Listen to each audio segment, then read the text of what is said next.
Vamos a empezar la última sesión de Filópolis. Es siempre algo melancólico el acabar alguno de nuestros cursos, naturalmente con la esperanza de continuar el año que viene con un Filópolis cuarto, ¿no? La cuarta sesión de Filópolis. Leyendo esta tarde un libro de Pierre Hadot sobre Wittgenstein. Pierre Hadot es un historiador de la filosofía y fue el introductor de Wittgenstein en Francia. Y un vínculo entre Wittgenstein y Foucault que merece la pena explorar. Después en el debate seguramente lo haremos. Pero me ha llamado la atención porque Hadot menciona su formación en París y su formación con el colegio de filosofía que había fundado Jean Ball, un filósofo ahora olvidado, pero en su momento uno de los grandes conocedores de la filosofía en Francia, traductor y sobre todo fundador de lo que llamaron, como he dicho, el colegio de filosofía. Y mientras contaba Hadot lo que era el colegio de filosofía, me ha dado una extraña sensación de espejo, como dicen los psicoanalistas, porque digo, bueno, bien, es nuestra escuela de filosofía. Hacen exactamente lo que hacemos nosotros, se reúnen y hablan de las cosas que les gustan y hasta aprenden, ¿no? Bien, pues algo así es lo que empieza a ser nuestra escuela de filosofía. Hoy terminamos con Wittgenstein, con la segunda sesión de Wittgenstein. Adolfo empleará el tiempo que considere oportuno y después, naturalmente, lo que a nosotros nos compete es que la discusión sea tan vivaz y rigurosa como nos caracteriza. De manera que, bienvenidos de nuevo y emplazados quedamos a un cuarto Filópolis que, si no pasa nada, dedicaremos a Tucídides, a Luis Vives y a Foucault. Esta será...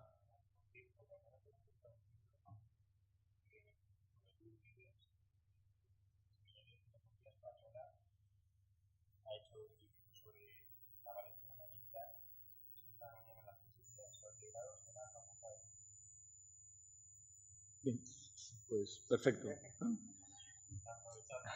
Aprovecho también, José Luis tiene los folletos para recordaros que nuestro último curso será en mayo sobre la filosofía y el cine, aunque creo que alguna tertulia el juez Climent se ha inventado sobre Irrational Man y la filosofía, de manera que también lo advertiremos con tiempo. En fin. A mandar mañana, ¿puedo decirlo ya? Sí. Claro. El día 20, como colofón un poco de nuestras reuniones, las 6 reuniones que hemos tenido de iniciación a la filosofía, a raíz de que estuvimos comentando la película de Woody Allen, Irrational Man. ¿Se dice así? ¿Irrational? Irrational Man. Ya. Bueno, pues él consideró que Woody Allen, que es un fino pensador, según me hizo ver, yo no sabía que me encontraba con ese tipo de personas, pues esa película es especialmente interesante porque proyecta un poco algunas de las ideas que él ha expuesto en su curso de iniciación a la filosofía. Y por lo tanto, para el 26 de abril, a las 7 de la tarde, aquí, ya os lo mandaremos por WhatsApp, hablará sobre esa película y nos la destripará de cabo a rabo, lo cual siempre será interesantísimo, seguro que sí. Bueno, continuamos. Adolfo. Muy bien, pues muchas gracias, efectivamente bienvenidos. Me toca a mí despedir el seminario de este año, hablando de Wittgenstein, en concreto sobre la conferencia sobre ética. Uno de los pocos textos en los que Wittgenstein se deja relacionar con la política, que es de alguna manera el punto por el que podemos empezar a pensar que tiene sentido hablar de Wittgenstein en un seminario de filosofía política. Vale, no pasa nada. Comentaré algo al respecto. De hecho, si hay alguien conocedor de la obra de Wittgenstein, siempre la primera pregunta será ¿por qué vamos a hablar en un seminario de filosofía política sobre Wittgenstein si él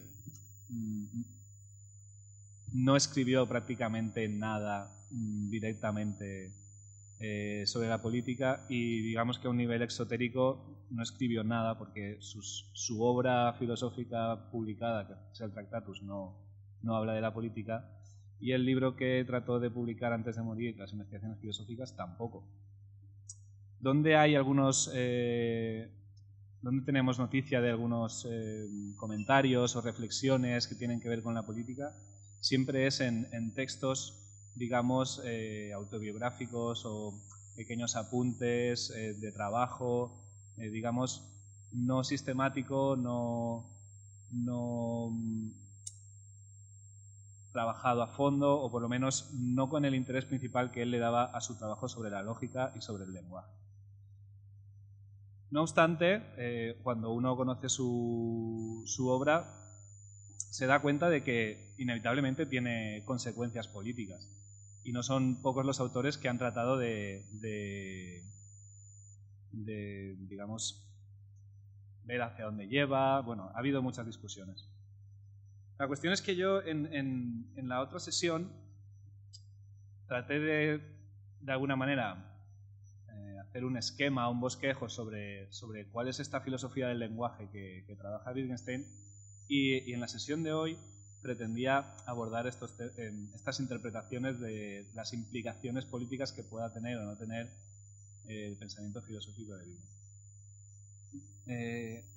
Sin embargo, en la discusión de la sesión anterior, pues surgieron preguntas, digamos, más básicas, ¿no?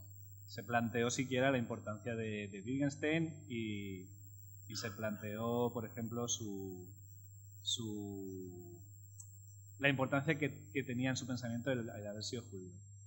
En consecuencia, voy a empezar, por otra parte, voy a intentar hacer un Eminem, y voy a empezar diciendo lo que el propio Wittgenstein decía sobre sí mismo al respecto. En uno de los parágrafos que se recogen como aforismos o observaciones diversas, cultura y valor, que son unos pequeños apuntes que se han compilado, en los que habla sobre la religión, sobre algo sobre la política, sobre la ética y sobre la música y el arte. Hay un parágrafo en el que dice: el genio judío es solo un santo. El mayor pensador judío es solo un talento. Yo, por ejemplo, refiriéndose a él. Creo que hay una verdad si pienso que, de hecho, mi pensamiento es solo reproductivo. Creo que nunca he descubierto un movimiento intelectual, siempre me fue dado por algún otro. Lo único que he hecho es apresarlo apasionadamente de inmediato para mi labor de aclaración. Así han influido sobre mí Boltzmann, Hertz, Schopenhauer, Frege, Russell, Krauss, Loss, Meininger, Spengler y Sraffa. Sobre este último, Sraffa, comentaremos algo. Podrían ponerse como ejemplos de capacidad judía de reproducción a Breuer y a Freud. Lo que descubro son nuevas metáforas. Cuando en su momento modelé la cabeza para Droville, el acicate fue esencialmente obra de Droville, y en verdad mi trabajo fue de nuevo el aclarar. Creo que lo esencial es llevar a cabo animosamente la actividad de aclarar. Si falta este ánimo, se convierte en un mero juego inteligente. En sentido estricto, el judío no debe poner su precio sobre todo, pero esto le resulta especialmente difícil, ya que, por así decirlo, nada tiene. Es mucho más difícil ser voluntariamente pobre cuando se debe ser pobre, que cuando también se puede ser rico. Podría decirse, sea correcto o no, que el espíritu judío no es capaz de crear ni una hierbecilla ni una pequeña flor, pero que su índole es copiar la hierba o la flor que han crecido en otro espíritu y producir así una imagen amplia. Esto no es la mención de un vicio y todo está en orden mientras quede completamente claro. Solo se vuelve peligroso cuando se confunde la manera de la obra judía con la de la no judía, y en especial cuando lo hace el creador de la primera, lo que es muy natural. ¿Acaso no parece tan orgulloso como si él mismo hubiera sido ordeñado? Es típico del espíritu judío entender mejor la obra de otro que él mismo. Esto es lo que dice Wittgenstein al respecto de sí mismo, de lo que hace y de qué tiene que ver que sea judío. ¿Vale? Para Wittgenstein, la filosofía no es ninguna de las ciencias naturales. La palabra filosofía ha de significar algo que está por arriba o por debajo, pero no junto a las ciencias naturales. Es decir, la historia de la filosofía no sería un corpus, no sería una doctrina, no sería conocimiento, no sería algo que tomar al pie de la letra, sino que, bien entendida, sería un conjunto de aclaraciones. ¿Y la filosofía política en qué consistiría? Pues la filosofía política consistiría en aclararnos a la hora de vivir en común, de generar una comunidad, de ponernos de acuerdo. El problema es que el lenguaje nos pone trampas constantemente. En el lenguaje político se utilizan palabras como libertad, como valor, como derechos, como alma, como individuo, como ciudad, y en algunos de esos usos puede ser más fácil entender a qué nos estamos refiriendo y en otros no. En política, al final, siempre es difícil escapar de algún gancho metafísico. Siempre en algún momento de la argumentación estaremos apelando a cosas que, digamos, no están a la vista o no se pueden hacer experimentos científicos para ver si es verdad o no es verdad. Al final, lo que diría Wittgenstein es que en propiedad, en política, no se puede argumentar racionalmente, porque estaríamos hablando de valores y estos valores estarían fuera de la capacidad de nuestro lenguaje de enunciar proposiciones con sentido. Estaríamos diciendo insensateces en el lenguaje del Tractatus o estaríamos sacando las palabras de su contexto original y comprensible de uso si nos vamos a las investigaciones filosóficas. No voy a hablar mucho hoy, solo quiero plantear algunas cuestiones. Esto ha llevado a que algunos autores interpreten a Wittgenstein como adscrito a lo que sería el romanticismo alemán.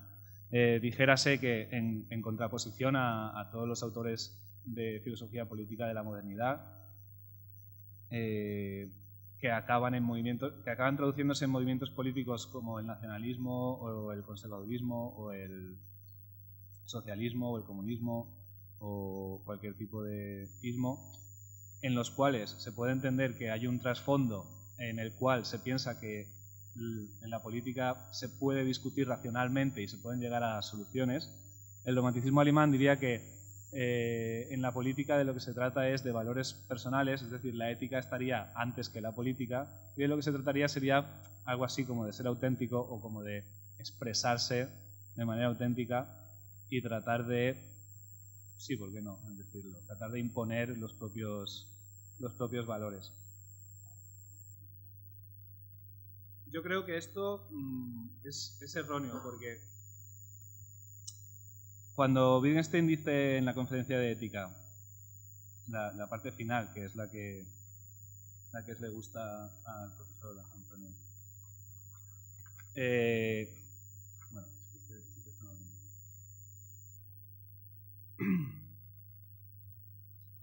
cuando Wittgenstein al final habla de que la creencia religiosa o el hablar sobre ética, que son cosas que no se pueden hacer, le merecen un profundo respeto y admiración, luego comenta que ahí está hablando en primera persona, ¿vale? Buenas tardes.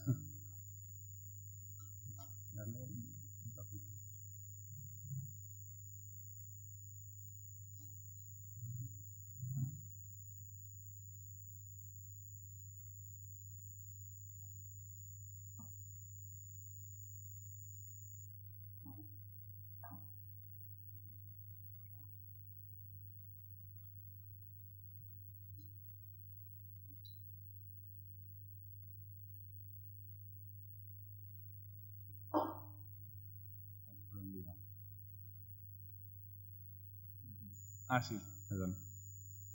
En el final de la conferencia sobre ética, Wittgenstein dice que le parece de profundo respeto y admiración. Y aquí es donde el profesor Lastra decía, aquí es donde empiezo a entenderlo, aquí es donde me da la sensación de poder hablar con alguien. Efectivamente.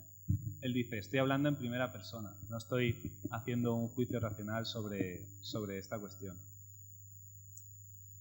Pero efectivamente se puede hablar en primera persona. Al hilo de esto, algunos autores han creído ver en Wittgenstein un pensador liberal. Es decir, bueno, claro, liberal es un término que encerraría muchas dificultades, porque no es lo mismo liberal, según en dónde estemos hablando no se va a entender lo mismo. Pero bueno, algunas de sus características fundamentales serían el individualismo, la libertad, la prioridad de la noción de libertad. Y en esto, digamos que si solo hubiera expresionismo, si solo hubiera yo digo esto y tú dices otra cosa y no podemos dialogar racionalmente, tampoco podría haber respeto, tampoco podría haber admiración, porque cada uno tendría los suyos propios y siempre sería como una lucha. Al respecto de esto tenía un vídeo que no es muy importante, pero me gustaría hacer un comentario. Era un vídeo de una escena de una serie que muchos conoceréis que se llama Juego de Tronos.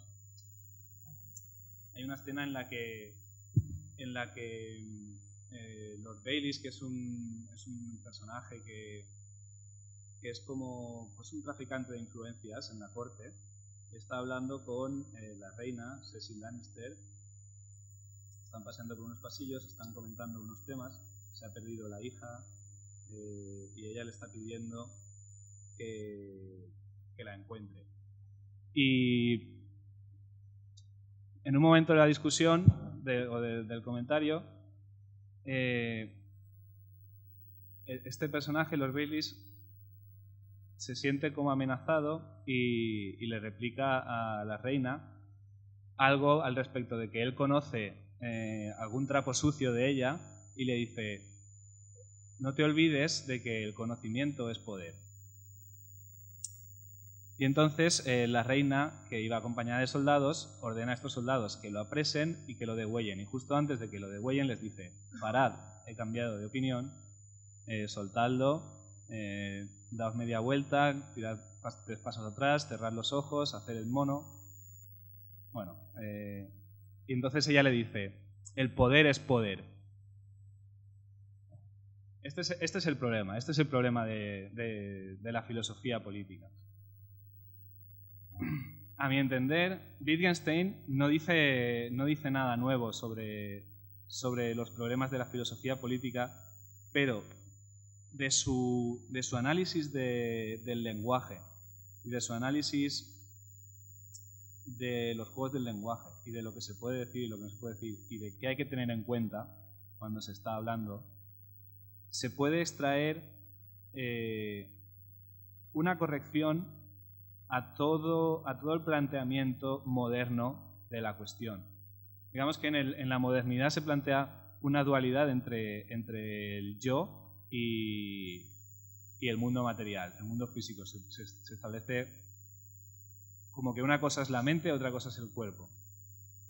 Y como que una cosa es la teoría y otra cosa es la práctica. ¿Vale? En la filosofía del lenguaje de Wittgenstein hay un monismo en base a la acción, el principio activo. La filosofía no es una teoría y el conocimiento tampoco. Son siempre algo que se hace. Y cuando algo se hace, o sea, cuando el principio es la acción, no existe la diferencia entre la teoría y la práctica. La teoría ya es un hacer y ya es cambiar las cosas, aunque sea cambiar el propio modo de ver las cosas. Y a partir de ahí, aunque la discusión sobre el valor, sobre lo valioso y sobre la política no sea racional, sí que consiste en un hacer por ponernos de acuerdo. Y yo creo que esto es una de las cosas que siempre se pasan por alto cuando se habla de la filosofía de Wittgenstein, y creo que tampoco es algo nuevo, porque ya está en otros autores, se puede ver digamos que el que pondría la semilla de esto sería Hegel, pero sí que tiene una potencia para ir directamente a cuestiones concretas. Esta discusión, vamos a cogerla, vamos a analizarla, que permite consecuencias que antes no estaban. Y creo que a partir de aquí me gustaría plantear... Bueno, sí, una última cosa diré. Porque también se habló de las relaciones entre entre Wittgenstein y Heidegger. Son dos filósofos más o menos contemporáneos que si uno ve a simple vista no pueden parecer más diferentes y sin embargo hay mucha gente que encuentra muchas similitudes. A mí me gustaría decir que Wittgenstein tenía claro que la psicología no tiene ningún parentesco con la filosofía más que cualquier otra ciencia. O sea, la psicología y la filosofía no tienen nada que ver.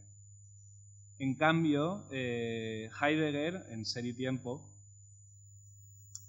me he permitido poner aquí un texto que me parece bastante central de las cosas que dice Heidegger. Ah, será una errata.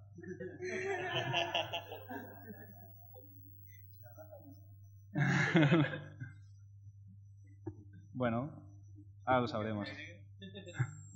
Dice, la serena ecuanimidad, lo mismo que la velada melancolía del cotidiano curarse de, el deslizarse de aquella a esta y viceversa, el resbalar hasta el mal humor, no son ontológicamente una nada, por muy inadvertidos que resulten estos fenómenos, como lo más fugaz e indiferente en apariencia del ser ahí. El ser ahí es la palabra que utiliza Heidegger para decir individuo. Lo que pasa es que se quiere complicar. El hecho de que los sentimientos puedan trastocarse y enturbiarse solo dice que el ser ahí es en cada caso ya siempre en un estado de ánimo. Es decir, el ser humano, el individuo, la persona siempre se encuentra en un estado de ánimo. Muy bien. ¿Y qué? Este es el problema. Eso es psicología. Eso se puede hacer un experimento y comprobarse. Incluso podría plantearse la cuestión. ¿Qué ganamos sabiendo que siempre estamos en un estado de ánimo? ¿No será más interesante saber cómo nos afectan estos estados de ánimo? ¿Cuáles nos afectan? ¿Cuáles vale la pena tener en cuenta y cuáles no? Porque decir que siempre estamos en un estado de ánimo parece, si no le damos más, parece una obviedad.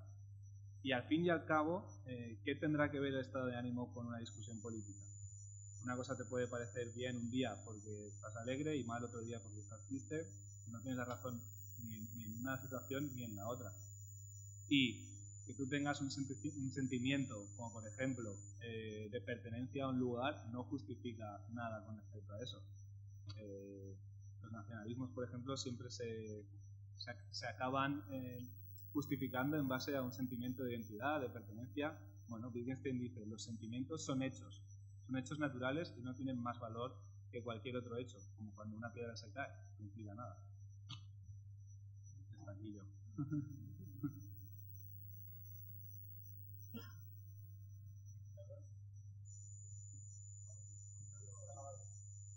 ¿Pero este no es el que zumba? No, eso no. Pues esperaba que dijeras algo de Piero e Rafa. Ay, sí, se me ha quedado por ahí. Pues Pero dilo, bueno, dilo. lo podemos comentar luego. Sí. Bueno, me ha gustado porque Piero e Rafa, para el que no lo conozca, es un economista italiano, marxista, pero no ligado al bloque comunista. De hecho, cuando huye de Italia por el fascismo, se refugia en Cambridge y forma allí un grupo de pensamiento. Pero la vinculación que quería es una muy ligada a Keynes en Inglaterra. En el fondo es un liberal, de formación marxista, pero es un hombre muy liberal. Pero Rafa es alguien a quien le debemos nada menos que el vínculo con Gramsci, y por tanto con una izquierda mucho más poderosa. Algunos lo conocen esto mucho mejor. La obra de Rafa, por su parte, es valiosa. Pero el vínculo con Gramsci nos permite establecer otro vínculo y ahora veremos cómo llegamos a Wittgenstein por un camino insospechado para la filosofía política, pero lo que has dicho de que efectivamente podemos darle a la obra de Wittgenstein un valor de aclarar incluso las situaciones políticas. Gramsci es un autor extremadamente importante para Pasolini. Vamos llegando, poco a poco iré cerrando el ciclo, no es que esté planteando aquí un juego de intriga ni nada por el estilo. Pero en determinado momento, es un momento muy determinado, no puedo con las palabras, Pasolini se ha acabado harto de toda la izquierda tradicional italiana y Pasolini es un autor al que hay que leer muchísimo, creo yo. es invitado por Marco Panella. Si sois más jóvenes, este nombre no os dirá nada, ni tampoco el de su discípula entonces más querida, Emma Bonino, que es hoy candidata a las elecciones italianas del domingo, unas elecciones que habrá que ver con lupa, porque pueden rebotarnos a los españoles en la cara. Pero pueden rebotar a los españoles en la cara. Vamos a quitar el nombre. Bien. Marco Panella fundó el Partido Radical. Los que sois muy jóvenes, esto no lo recordaréis, pero el Partido Radical italiano fue una especie de pre-Podemos, si queréis. Era un partido que permitía que pudiera ser militante cualquiera, aunque formara parte de otro partido. Admitía la doble militancia. Uno podía ser miembro de un partido y también ser miembro del partido militante. Pero en el momento en que deciden darle una fundación, Marco Panella, que era el líder del Partido Radical, invitó a Pasolini a dar el discurso inaugural. Pasolini no pudo dar nunca el discurso inaugural porque 2 días antes de la convención del Partido Radical fue asesinado en Roma, como todos sabéis, de manera que aún no sabemos hoy por qué fue asesinado. Hay muchísimas hipótesis sobre el asesinato de Pasolini. Pero el discurso quedó escrito. Ese discurso es raro porque todo el discurso gira alrededor de Wittgenstein. Y uno piensa, Wittgenstein con Pasolini en la convención del Partido Radical Italiano. A ver, el discurso se sintetiza en una frase. Es una frase que yo, en mis pequeñas aventuras en la política, he usado muchísimo. Porque todo era venirle a decir a Panella, literalmente, Panella, tienes que cambiar tu lenguaje. Y todo el uso de Wittgenstein en ese discurso de Pasolini, que se encuentra en las cartas luteranas que dictó Trota no hace demasiado tiempo, lo reseñamos en La Torre, es natural, todo el discurso era decir, Pasolini ha dicho, yo esto lo he aprendido con Wittgenstein. Lo que le dice a Panella es lo siguiente, vamos a ver, Panella, tú has fundado un partido político nuevo. Naturalmente no quieres ser la vieja democracia cristiana ni quieres ser el viejo partido comunista. Quieres hacer una nueva política. Fijaos que de esto hace muchos años, ¿eh? No es que lo haya inventado Podemos antes de ayer. Y lo que le dices, muy bien, si quieres hacer de nuevo la política, solamente tienes que hacer una cosa, cambia radicalmente. Cambia el juego del lenguaje y cambiaremos la política. Aclara las cosas lingüísticamente. Empieza a decir verdaderamente de qué trata esto de la política. Es un pasaje espléndido que corrobora lo que ha dicho muy bien Adolfo. Wittgenstein tiene una aplicación interesantísima en la política, porque si lo aplicáramos obligaría a los políticos a que dijeran de qué están hablando cuando están hablando. Y si, con Cabel, si de verdad quieren decir lo que están diciendo, ¿de qué están hablando? El discurso es formidable. Lo leyó el propio Panella, porque Pasolini había muerto. Pero Panella dijo, yo tengo el discurso de Pasolini, que tendría que habernos leído él. Imaginaos si Pasolini no hubiera muerto y se hubiera convertido en el líder, por así decirlo, intelectual del Partido Radical Italiano. Creo que habrían cambiado muchísimas cosas en la política europea. E insisto, muchas cosas el propio domingo, cuando se celebran las legislativas italianas, veamos qué ocurre de ahí. La persona más popular es Emma Bonino, que es la descendiente natural del Partido Radical Italiano. Pero la intención de voto de Emma Bonino es nula. Es una paradoja más de las italianas.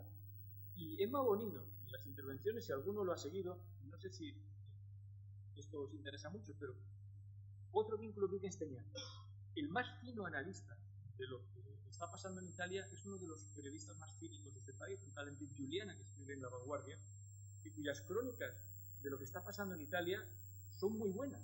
El problema es que Giuliana es un cínico, pero es un gramsciano de derechas, que aplica cuestiones muy wittgensteinianas. Las crónicas que he publicado esta semana merecen la pena leerlas. Vuelve a lo mismo, y ha insistido en el papel de Bonino, que sigue diciendo cosas muy Panella, muy wittgensteinianas, que está exigiendo. Aclaramos la política, aclaramos los juegos lingüísticos en los que sabemos lo que estamos diciendo cuando estamos hablando de política. Creo que es muy bueno lo que acabas de comentar, porque efectivamente ese es el uso. Fijaos que en el fondo permite trazar líneas que nos llevarían desde Pasolini de nuevo a Wittgenstein, de Wittgenstein a Rafa, que defendió el papel de Gramsci fuera de los contextos comunistas. Hoy Gramsci es el autor más leído por la izquierda. Toda la estrategia argumental de Podemos pasa por poner de nuevo sobre la mesa los términos gramscianos sobre la política. Toda la lectura que se ha hecho de Maquiavelo es el Maquiavelo de Gramsci, no es el Maquiavelo original. Es lo que Gramsci dijo del príncipe en los cuadernos de la cárcel. Cuando los términos han vuelto a ponerse sobre la mesa, son los términos de Gramsci: hegemonía, soberanía, intelectual orgánico. Son los términos que Pasolini le estaba diciendo a Panela: ¿qué tal si los revisamos? De nuevo el mensaje: tienes que cambiar el lenguaje. Yo recuerdo haberle dicho esto a un joven secretario general del Partido Socialista que quería cambiar la política, y el consejo le dijo: mira, te voy a decir lo mismo que Pasolini le dijo a Panela: cambia el lenguaje, deja de hablar como hablan todos, habla de otra manera, clarifica los términos de la política. Bien, no soy un buen consejero, pues no me hizo ni caso. Pero el consejo era bueno. El consejo de Pasolini era muy bueno a Panela. El Partido Radical Italiano no ha quedado en nada, pero el consejo era bueno. Cambia el lenguaje, habla de otra manera.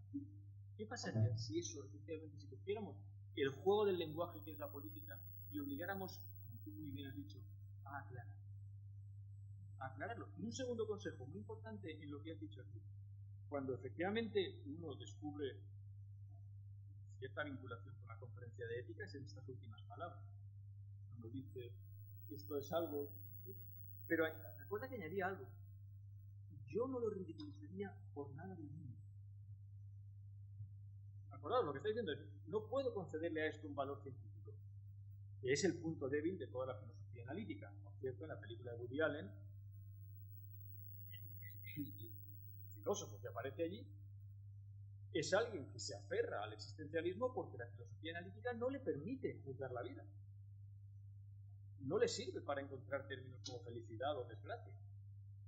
Pero la última parte: yo no lo ridiculizaría por nada del mundo. ¿Qué es lo que podríamos sacar en conclusión con una perspectiva wittgensteiniana de todo esto? La política seguramente es una cosa ridícula, pero no la vamos a ridiculizar. No la vamos a ridiculizar. Vamos a tomarnos en serio ese juego del lenguaje que es la política. Y nuestra tarea, las personas que están más interesadas en la filosofía que en la política, seguramente sería esto: cada vez que hablara un político, pedir explicaciones sobre los términos que están diciendo. Algo así como: ¿qué estás queriendo decir con esto? Sobre todo cuando el político se aventura a introducir en sus juegos de lenguaje cuestiones como la economía, tenemos un economista ante nosotros, cuestiones como el derecho. Realmente, ¿cuál es el lenguaje propio de la política si le quitamos los préstamos que hace de la economía, del derecho? ¿O qué le queda al político realmente que pueda decir que es un término político? ¿Cuál es el lenguaje? Y a partir de ahí pedirle aclaración. Exactamente, ¿qué has querido decir? Imaginaos que tal vez estuviera con nosotros Pablo Iglesias, que es un hombre formado en una facultad de filosofía, al fin y al cabo, ¿no? Y le dijéramos: ¿por qué insistes tanto en el término hegemónico? Y que aclarase, desde un punto de vista wittgensteiniano, qué es lo que quiere decir con hegemonía. Probablemente se verían aprietos, porque tendría que descubrir un juego que no es quizás el juego más por así decirlo, favorable a él descubrirlo. Pero una cosa es decir hegemonía y otra cosa es verse en la necesidad de explicar ese término, o el término soberanía, por poner un ejemplo que es mucho más conocido. Ahí yo creo que Wittgenstein sí, realmente no sería útil, porque hay una decencia en esa conferencia de ética cuando dice esto que, insisto, ese final de la conferencia de ética me parece inolvidable. Yo no lo ridiculizo. Puedo ser irónico al respecto, puedo discutirlo hasta la saciedad, pero no lo ridiculizaría nunca, porque hay un noble anhelo del ser humano, algo que está incrustado, y que él, involuntariamente, con todo el aparato, que a lo mejor no es suyo, pero él le ha prestado a los positivistas lógicos, está dejándonos sin capacidad para utilizar. Y mira, no, yo esto no lo ridiculizaría. Precisamente pues, ahí es donde se separa claramente de toda la filosofía analítica, porque toda la filosofía analítica parte de Carnap ridiculizando a Heidegger, diciéndole la nada nadea es una frase que no se puede decir y estás tonto. O sea, prácticamente lo que le dices es eso, y de ahí toda la filosofía analítica se acoge diciendo: no, aquí vamos a hacer filosofía científica o algo así, porque entienden que lo único que tiene valor es la ciencia, entonces intentan no salirse de ahí, pero no han captado la incongruencia de eso mismo. No solamente la incongruencia, sino que al final deja desarmadas a las personas para mantener una discusión, porque la discusión en última instancia ha de apoyarse en una distinción clara entre lo correcto y lo incorrecto, por ejemplo, o entre el bien y el mal, o entre lo justo y lo injusto. Cuando el positivista lógico dice que sobre eso no puede decir nada, desarma a una sociedad que necesita algún tipo de valoración o algún elemento claro en la discusión. En el libro que mencionaba de Pierre Hadot, que insisto, Pierre Hadot es un historiador de la filosofía, por cierto, formidable, sobre todo de la filosofía antigua y especialmente del neoplatonismo. Pero fue el primero que habló de Wittgenstein en Francia. Y lo hizo porque le interesaba mucho la manera en que lo que decía Wittgenstein de los juegos del lenguaje a él le servía para entender la diferencia entre las distintas escuelas de filosofía de la antigüedad. Y en última instancia, por lo que Fras estaba diciendo, entender la filosofía como una actividad a Hadot le permitía vincularlo con lo que él llamó la ascesis. Hadot es el que le enseñó a Foucault toda la estética, todo el final de Foucault sobre el cuidado de sí y la estética lo ha aprendido con Hadot leyendo a los antiguos, y esto en el fondo tiene un entronque con Wittgenstein. Entenderlo como actividad, como algo casi, como tú acabas mencionando aquí, casi de lo que hablamos en primera persona. Algo, pero si yo hablo en primera persona, es que puedo poner valoraciones encima de ellas. Puedo decir algo al respecto, con la esperanza de que haya cierta transitividad y sobre todo de que nadie vaya a ridiculizar esto, en el sentido en que Carnap acaba ridiculizando Ser y Tiempo. Ser y Tiempo es un libro imposible de ridiculizar. No se puede ridiculizar. No se puede. ¿Por qué? Porque lo que plantea, con todas las dificultades, no es ridiculizable. Y recuerda esto. Cuando hemos bromeado sobre Pablo, pues ya lo he intentado. Pero no se puede. Seguramente fracaso. No se puede porque Dasein no es una complicación. Dasein es un término además frecuente en alemán, no es una palabra que Heidegger invente ni mucho menos. Dasein es la existencia personal, no es complicado. Pero justamente era el intento de salir al paso de una excesiva psicología que ya su maestro Husserl había sido el primero en decir, vamos a poder hablar de la conciencia humana sin caer en psicología. Esto era muy importante, esto era Husserl, y de ahí llega. El último que lo ha hecho muy bien, y tal vez le deberíamos dedicar un Filópolis, es en el libro póstumo de Blumenberg, Descripción del ser humano, que tiene un capítulo entero dedicado a decir qué diferencia hay entre la conciencia de Husserl y el Dasein. O dicho de otra manera, ¿cómo podemos hablar de nosotros mismos sin caer en los subjetivismos psicológicos de toda la humanidad? Ser y Tiempo es un libro que no se puede ridiculizar. El anhelo de ese libro es noble. Estamos hablando de 1927. No es necesario que pensemos siempre en el Heidegger nazi. Estamos hablando de alguien que estaba tratando de entender cuál era la posibilidad de alguien que al final tenía que hablar en primera persona sin caer en ridículos o en expresiones que no fueran en ninguna parte. En fin, tampoco quería extenderme. Ahora, por favor. El micrófono, muy importante. ¿Había alguien antes? No, es que se ha destapado algo que a mí me venía a la cabeza porque se le salió Heidegger, saldrá, no saldrá y tal, hacer una observación. Que el Heidegger nazi o filonazi o el del discurso o lo que sea, es una cosa. Hay que separar. Miguel Hernández es un gran poeta, extraordinario. Tiene que ver que Miguel Hernández haya sido un comisario político para reconocer que Miguel Hernández es un gran poeta. Pongamos las cosas en su sitio. Heidegger habrá sido colaboracionista, no colaboracionista, lo que sea, pero Ser y Tiempo está ahí lo que hay aquí, y pongamos la personalidad, la peripecia vital heideggeriana entre paréntesis. Ya que ha salido y se ha repetido varias veces el estar ahí, el ser ahí, el Dasein, durante un tiempo pensaba que el Dasein es el ser que está ahí, en las dimensiones espacio-temporal, está en el mundo, ¿no? No solamente esto. El ser ahí, el Das, es el en del hombre. El hombre, el ser, el Dasein significa que el hombre está en la comprensión del ser, está en la comprensión del ser. Por lo cual, claro, hay que mantener un planteamiento del lenguaje, pero completamente distinto. Ya no es cuestión de entrar. Yo me he leído estos días otra vez un poquito la carta, releído la carta sobre el humanismo, y lo que sí que piensa es una cosa. Está escribiéndolo pensando en Wittgenstein, pensando en Wittgenstein y en los positivistas lógicos, aunque él en ese momento no diga escribo para ellos, pero está escribiendo para ellos y contra ellos. Pero vamos, dejemos esto y aquí es una reflexión que yo hago.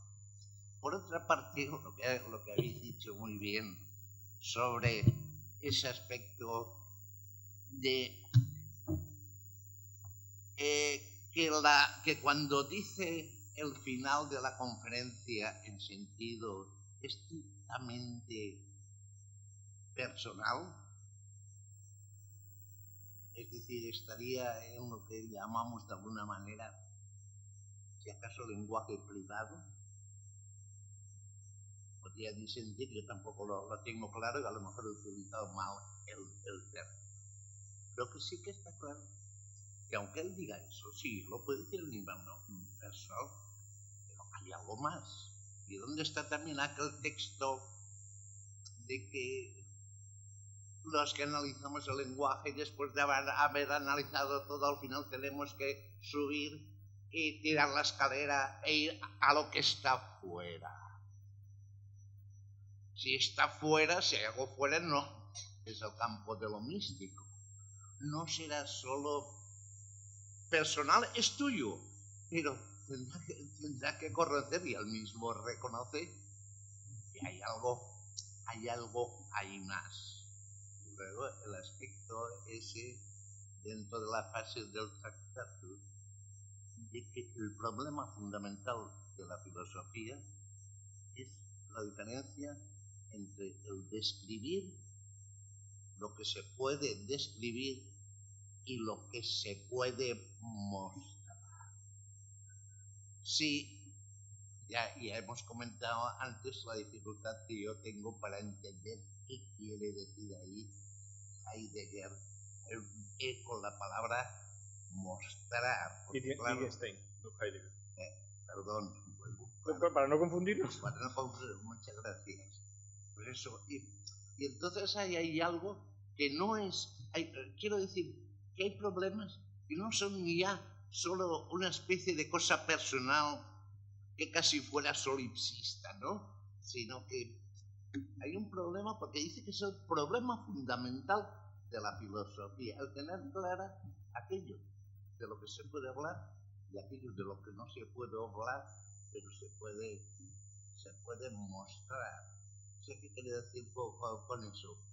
Y una, que me estoy prolongando, que hay algo más que una cosa meramente personal.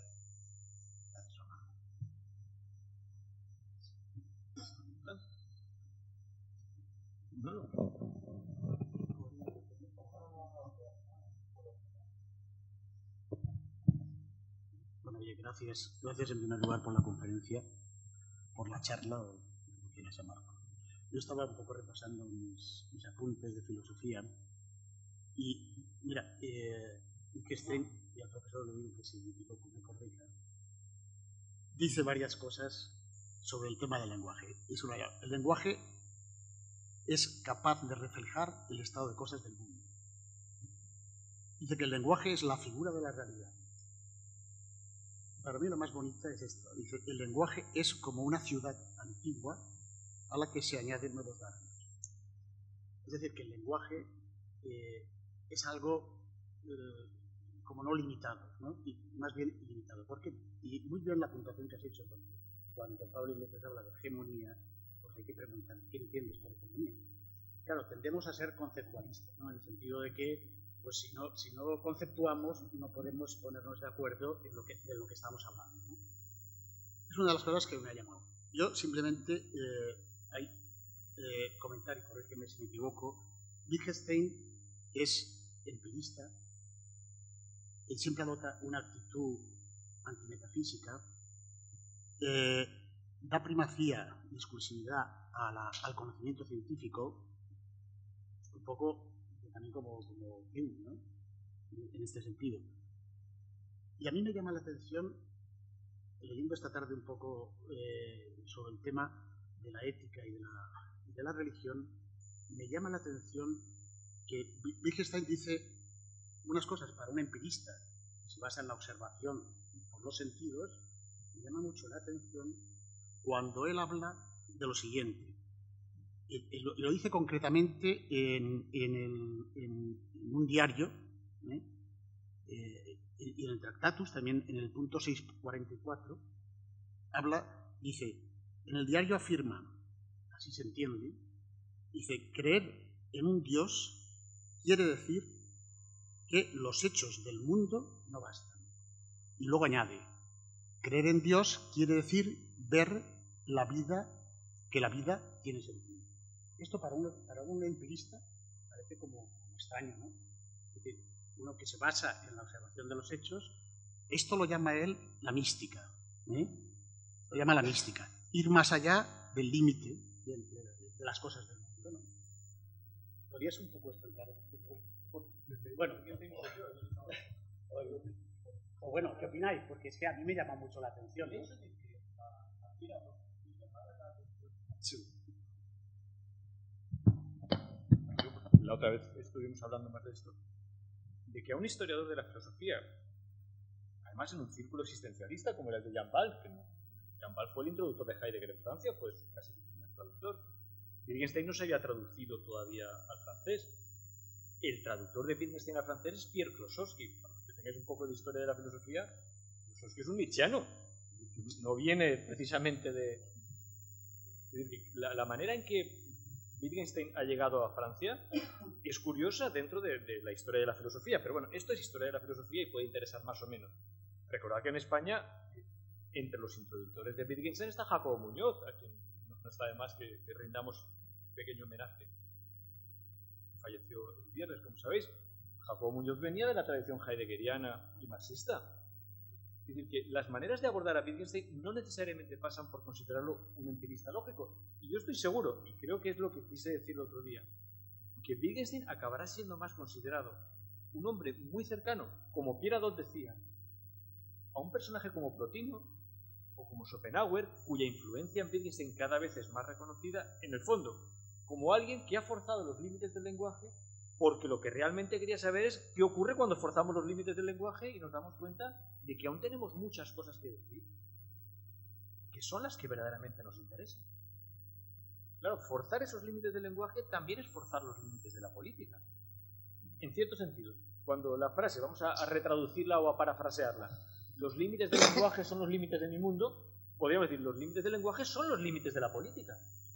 Y eso quiere decir, ¿hasta dónde podemos llevar las costuras de la política teniendo en cuenta que no podemos destruir la convivencia, que es el nudo esencial de una comunidad? Si llevamos los límites hasta el fondo, ¿qué ocurriría con una comunidad? Si hiciéramos esto que hemos dicho, si pidiéramos aclarar todos los términos de la política, bueno, seguramente no encontraríamos una convivencia más fácil. Y por otra parte, Vicente, pero esto lo digo y enseguida cedo la palabra. El problema con Heidegger no es que tengamos que estar siempre pendientes de no introducir el nazismo cuando hablamos de él. Los cuadernos negros, que como sabéis están ahora, los cuadernos negros son una serie de cuadernos que Heidegger había pedido que no se dieran a conocer hasta determinado tiempo. En cualquier caso, siempre después de muerto. Pero bueno, se están traduciendo al español y se están editando en Alemania. Demuestran que Heidegger era un nazi desde el principio de los tiempos, antes de Adolf Hitler, ¿de acuerdo? Para entendernos. Entonces, que en el planteamiento de su filosofía hay un antisemitismo radical y un planteamiento de la política abiertamente nazi, o que después hemos podido llamar nazi. Esto no es un problema. El problema es que él no podía no ser lúcido al respecto. Si nos interesa tanto ser y tiempo, es porque nos lleva a un estado de exposición del ser humano, de Wolfenheit, para decirlo en el alemán que todos conocemos, que es verdaderamente para nosotros un problema. Si no tenemos otra cosa ya que quedarnos expuestos, hay que volver a replantear todo lo que es el cosmos político. Y ahí es donde creo que Wittgenstein nos ayuda muchísimo más de lo que pensamos. Porque en esa tarea de aclarar permanentemente las cosas, y añadir, como creo, que hay un estadio que es lo místico, significa, como a nosotros nos interesa, abrir ventanas de trascendencia continuamente. Paradójicamente, el que las cerraría más sería Heidegger que Wittgenstein. Esta es la paradoja. Y tal vez habría estado bien, y no lo hemos pensado, es un defecto como el director del curso, que pudiéramos haber añadido una buena comparación entre lo que tiene que decir Wittgenstein sobre el lenguaje y no la carta sobre el humanismo. No creo que sea el texto relevante aquí sobre el lenguaje, Vicente, sino De camino al habla, que ya es un texto tardío y que ahora, mientras te oía, estaba pensando, vaya, pues creo que esta tarde habría estado muy bien que pudiéramos haber establecido una comparación entre lo que dice Wittgenstein sobre el lenguaje y ese texto poderosísimo que es De camino al habla, que es un texto en el que efectivamente sí que, sin decirlo, porque hay que añadir una cosa, a Heidegger le dolió infinitamente todo lo que Carnap dijo contra él. La derogación de la metafísica por medio del análisis lógico del lenguaje, ese texto tan famoso, que es la primera respuesta a Ser y Tiempo, realmente, ¿no? Un texto del año 30, es una respuesta muy, muy cercana, supongo que lo habréis leído, ¿no? Esta derogación de la metafísica es formidable, es un texto. Heidegger no es que no se lo perdonará nunca, es que le dolió hasta el final eso que Carnap había hecho. Y le contestó siempre, y de hecho yo siempre he pensado que todo lo que dice Heidegger sobre las parajes o sobre el habla es en el fondo un intento de salirle al paso a los positivistas lógicos. Que tal vez le deberíamos dedicar una sesión en Filópolis o en la introducción a la filosofía porque lo merecería. Ahora no es el momento de desgranarlo porque nuestro protagonista es Wittgenstein. Pero creo que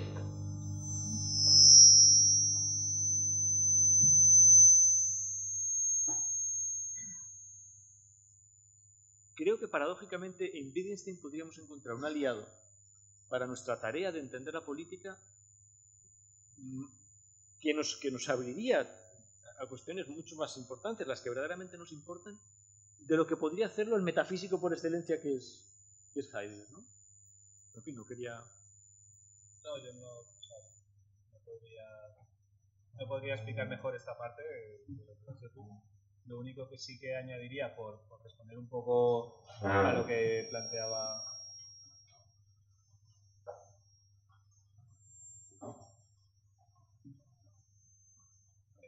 No sé cómo se llama, pero... Joaquín, a lo que planteaba Joaquín, que es... Joaquín, ¿no? Eduardo, perdón, entonces me he equivocado ya, perdón. A lo que planteaba Eduardo con respecto a Wittgenstein como empirista, yo entiendo...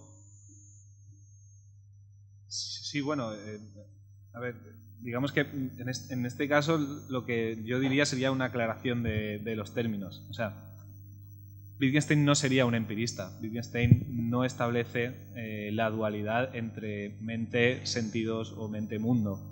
O sea, él no entendería que hay unos sentidos, como Hume, unos sentidos por los cuales captamos el mundo exterior. De hecho, en el Tractatus lo que dice más bien es que el solipsismo es correcto, pensar que solo existo yo. Si solo existo yo, no existe un mundo que captar. Y no obstante, sí, dice, y el único lenguaje con sentido es el de la ciencia, que es el que es capaz de reflejar el mundo, pero el mundo es lenguaje. No es nada fuera del lenguaje.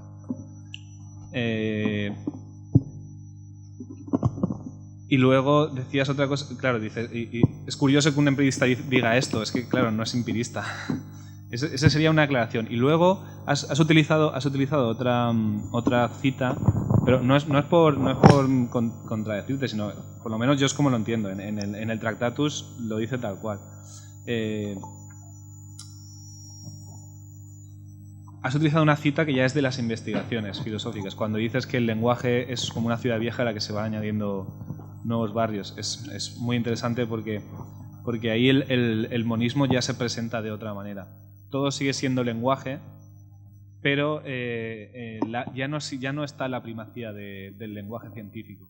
O sea, lo que aparentemente son muchos cambios en la concepción del lenguaje entre lo que se llamaba el primer Wittgenstein y el segundo Wittgenstein, que ahora sabemos que no es tanto. Una de las que sí que abandona activamente es la idea de que hay una primacía del lenguaje científico sobre los demás. Ahora, en las investigaciones, la ciencia sería uno de esos barrios nuevos del lenguaje, no sería el barrio céntrico, por así decirlo. Sí, eso sí.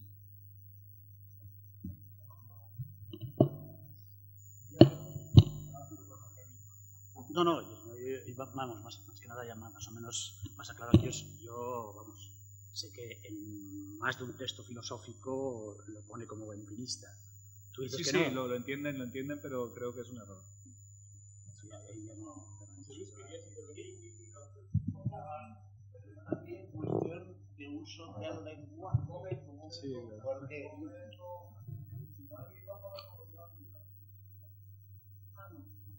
yo quería esa aclaración que en un aspecto se le puede decir empirista, que creo que es en el sentido de que lo usa, limpieza del lenguaje, pues aclarando términos, lo que se quiere decir es que de alguna manera en Wittgenstein hay también una reducción del auténtico conocimiento solo a los datos empíricos. Y en ese sentido yo sí que estaría de acuerdo con el señor Eduardo, que Wittgenstein, si no le quieres poner estrictamente la etiqueta empirista, es empirista, solamente es auténtico conocimiento de los datos de los sentidos que se pueden describir. De ellos sí que cabe describir. Claro que, perdón, ya por seguir el guión, paso. Perdón, por lo que ha dicho la cita que ha dicho el Eduardo. Hay que entenderla precisamente en el sentido de que esto que ha citado él sobre Dios, etc., no pertenece al campo del conocimiento empírico, vamos a decir, científico. Y por lo tanto todo eso no cae dentro del campo de la ciencia. Pero no hay por qué un Carnap que leyó el Tractatus y al principio no llegó hasta el final y porque creía que aquello no tenía importancia, y al final luego nos dimos cuenta que leyendo el final los aspectos del Tractatus, todo aquello de lo místico y tal tenía importancia. Lo que sencillamente si se acepta diríamos, de eso entra dentro de lo místico que se puede mostrar. Yo no sé lo que es, ni cómo se puede mostrar. Si es en la oración, como dice alguna vez leyendo, sí. El cómo se puede mostrar es lo que no sé. Pero, claro, esto sería señalar lo que está más allá, cuando ya se ha subido la escalera de todo lo empírico e invita a tirar la escalera. Gracias.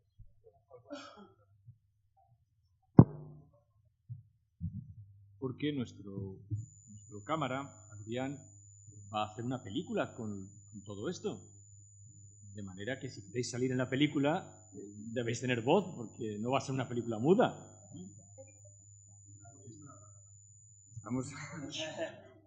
Estamos tratando de que efectivamente esto se convierta en un éxito como el Justice de Michael Sandel en Harvard, ¿no? Vamos a hacer la competencia con nuestra película del curso. Bien, a ver, se oye bien, para pasar a la posteridad. Bien. A ver, yo quería retomar el tema de la política. A ver, en principio parece que estaríamos de acuerdo en que es necesario una aclaración de los términos de la política para entendernos mejor, podemos estar de acuerdo. Lo que sucede es que en el campo político se da una tensión entre dos tipos de argumentos que llenan el foro de la política. Podríamos, de forma reduccionista, y aunque haya argumentos en medio, podemos hacer un mapa conceptual con dos tipos de argumentos. Uno sería el argumento maquiavélico, maquiaveliano, de razón de Estado, donde es muy importante la oscuridad del argumento, o en ocasiones incluso que el argumento no llegue a aparecer, porque es interesante para el Estado, para el que ejerce el poder, para el que habla delante de los periodistas, que muchos temas queden oscuros, queden ambiguos, que ciertas acciones no se sepan, que ciertos secretos no se conozcan, o que ciertas acciones negligentes no lleguen a ser tampoco conocidas por la sociedad, por los que deberían de ejercer ese control del gobernante. Frente a este tipo de argumento podríamos contraponer el argumento antitiranía, por decirlo un nombre. Una ciudadanía responsable debería de tener herramientas de control a través de la transparencia, y así que tendría mucha importancia una ciudadanía responsable que supiera exigir al político que aclarara sus términos. Y estamos en esa tensión entre esos dos tipos de argumentos. Bien, llegamos a Wittgenstein. Tenemos que aclarar los términos, estamos de acuerdo, pero también Wittgenstein da herramientas, o Gramsci da herramientas para luchar por lo que podríamos llamar hegemonía cultural. ¿Qué es la lucha por una hegemonía cultural? Que luego podríamos desarrollarlo a través de Laclos, de Chantal Mouffe, de toda esta gente. Es manejar el tablero de juego. Que el juego del lenguaje sea el que yo quiero, con las definiciones que a mí me interesan, porque cuando los contrarios entran en mi juego del lenguaje, sus argumentos pierden valor. Entonces podría ser la otra parte de la utilidad de Wittgenstein. Por un lado, si jugamos con esta ética antitiránica, de antitiranía, podríamos utilizar el juego del lenguaje para buscar un lenguaje del que todos pudiéramos participar en términos de mayor claridad, pero si nos vamos al argumento, en el otro lado, que sería el argumento maquiavélico, por no decir maquiaveliano, como explico, o el argumento tiránico, el argumento de razón de Estado, lo que se busca es un juego del lenguaje en el cual se diga lo menos posible. Ahí entraríamos en temas de significantes vacíos, pero no vamos a entrar de momento en eso. Entonces es interesante también esta lucha que se da entre dos juegos del lenguaje. Y cómo, quién al final sería una cuestión de poder, ser sei, cómo se recibe ese tipo de lenguaje. Era lo que quería un poco expresar, y si se podía ir por esa línea también con Wittgenstein.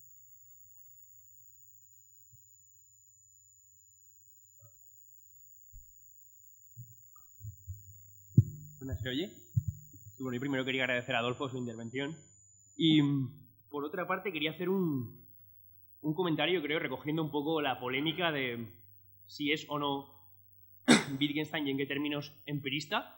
Y por otro lado la parte de la política. Creo que Adolfo ha traído una cita de Observaciones diversas, cultura y valor, en la que nos puede servir para abordar un poco las dos cuestiones. Por un lado, si entendemos que me refiero explícitamente a no me interesa levantar una construcción, sino tener ante mí transparentes las bases de las construcciones posibles. Entiendo que esta es la tarea filosófica por excelencia, y entiendo que sí, ceñirse, entiendo que ser empirista sería como ceñirse o comprometerse con una construcción dada, con una construcción concreta, con una de ellas. Entiendo que la tarea de Wittgenstein no puede ser nunca la del empirista, porque no creo que diga que solo hay una forma o una construcción de referirnos a las cosas o de actuar en nuestro conocer, por decirlo así. Creo que como mucho lo que podríamos dar, la cancha que le podríamos dar a Wittgenstein como empirista sería lo siguiente. que dijera que conocer, hemos aprendido qué significa eso, en el sentido de aprendemos por usos del lenguaje, ¿no? Y lo que diría es, el uso que le damos a la palabra conocer es recoger algo que llamamos datos y almacenarlo como algo que llamamos experiencia. No sé si te estoy contestando o si estás... Lo que quiero decir es, entiendo que Wittgenstein lo que diría es el empirismo es una de las construcciones posibles, pero en el momento en el que está comprometiéndose con tener ante él todas las construcciones posibles, no está asumiendo que solo hay una y mucho menos que esa sola sea la correcta, ¿no? Y por otra parte, creo que esto también nos puede arrojar un poco de luz sobre el hecho de el compromiso político, ¿no? Porque de alguna forma lo que estamos diciendo es, hay quien ha usado la forma de ver, o sea, la forma que plantea Wittgenstein el lenguaje, o sea, la forma que tiene Wittgenstein de manifestar lo que cree que es el lenguaje, ¿no? El hecho de que es una forma de vida, ¿no? Lo llama así, no es en investigaciones filosóficas. ¿No investigaciones? Sí, filosóficas. Entiendo que lo que diría, o sea, el uso que hacen de él no compromete su estatuto como político. Lo que quiero decir es, al leer, al Wittgenstein poner de manifiesto cómo funciona el lenguaje, se hace ese uso de él. Pero entiendo que el compromiso de Wittgenstein con la política no es este, sino poner de alguna forma en evidencia cuál es su funcionamiento, no tomar un partido político. No digo que lo hayamos sugerido, pero creía que podía... En este sentido, comentando lo de Heidegger, sí que entiendo que desde Ser y Tiempo, por lo que decías, Antonio, de que es honesto o hay un gesto honesto en la composición de Ser y Tiempo, sí que entiendo que hay una composición, y creo que la cita que ha traído Adolfo, o sea, una intención, creo que la cita que ha traído Adolfo manifiesta bastante, y es que en el momento en el que ligamos el Dasein, o en que afirmamos, porque entiendo que es que el Dasein es siempre con un mundo, con unos estados de ánimo, etcétera, lo que estamos haciendo es reducir el espacio a la libertad.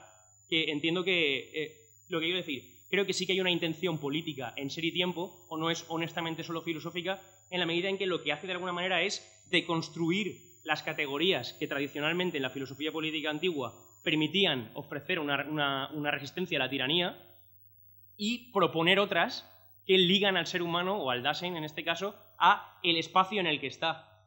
Entonces, el yo no queda reducido a... O sea, no contamos con algo tan formal como el yo, por decirlo así, sino que ya está desde el principio en medio de unas costumbres, etc. Entiendo que esto, al margen del tratamiento que haga luego del concepto de libertad, lo pone en compromiso o lo contamina en cierto sentido.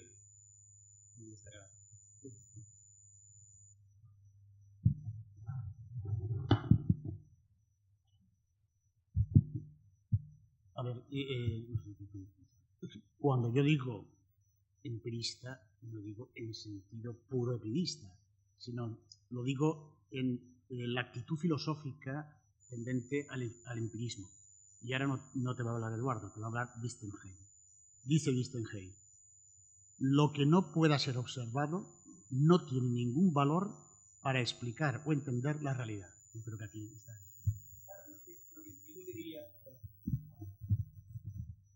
Lo que entiendo que podría decir Wittgenstein en este sentido es, la realidad es que el conocimiento es ese juego, pero creo que no tenemos que perder de vista el concepto de juego, con el concepto de no es algo que toque la verdad última de las cosas o sea absolutamente definitivo, sino que conocer desde el principio ha consistido en eso. O sea, quiero decir, él no dice a un niño, sobre la certeza, por ejemplo, no dice un niño aprende primero la justificación de su conocimiento en el sentido de, vale, yo tengo unas impresiones que se corresponden con unos objetos exteriores a mi cuerpo, sino que dice, no, él ve cómo usamos el término conocer y aprende de ese modo. No dice, justifica, quiero decir, creo que en este sentido Wittgenstein estaría más cerca de proponer las condiciones de posibilidad de ese conocimiento que de comprometerse con ese conocimiento.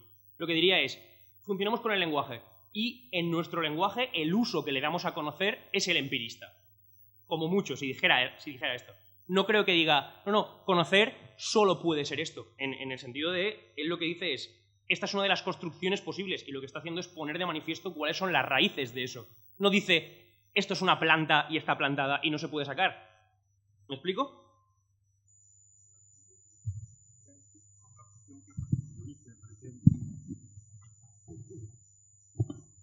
vigente. ¿En qué medida lo que él ha planteado, que es lo más serio, es si efectivamente todos son juegos de lenguaje, si, claro, el juego de la razón de Estado vale lo mismo que el juego de quien se opondría a esa razón de Estado?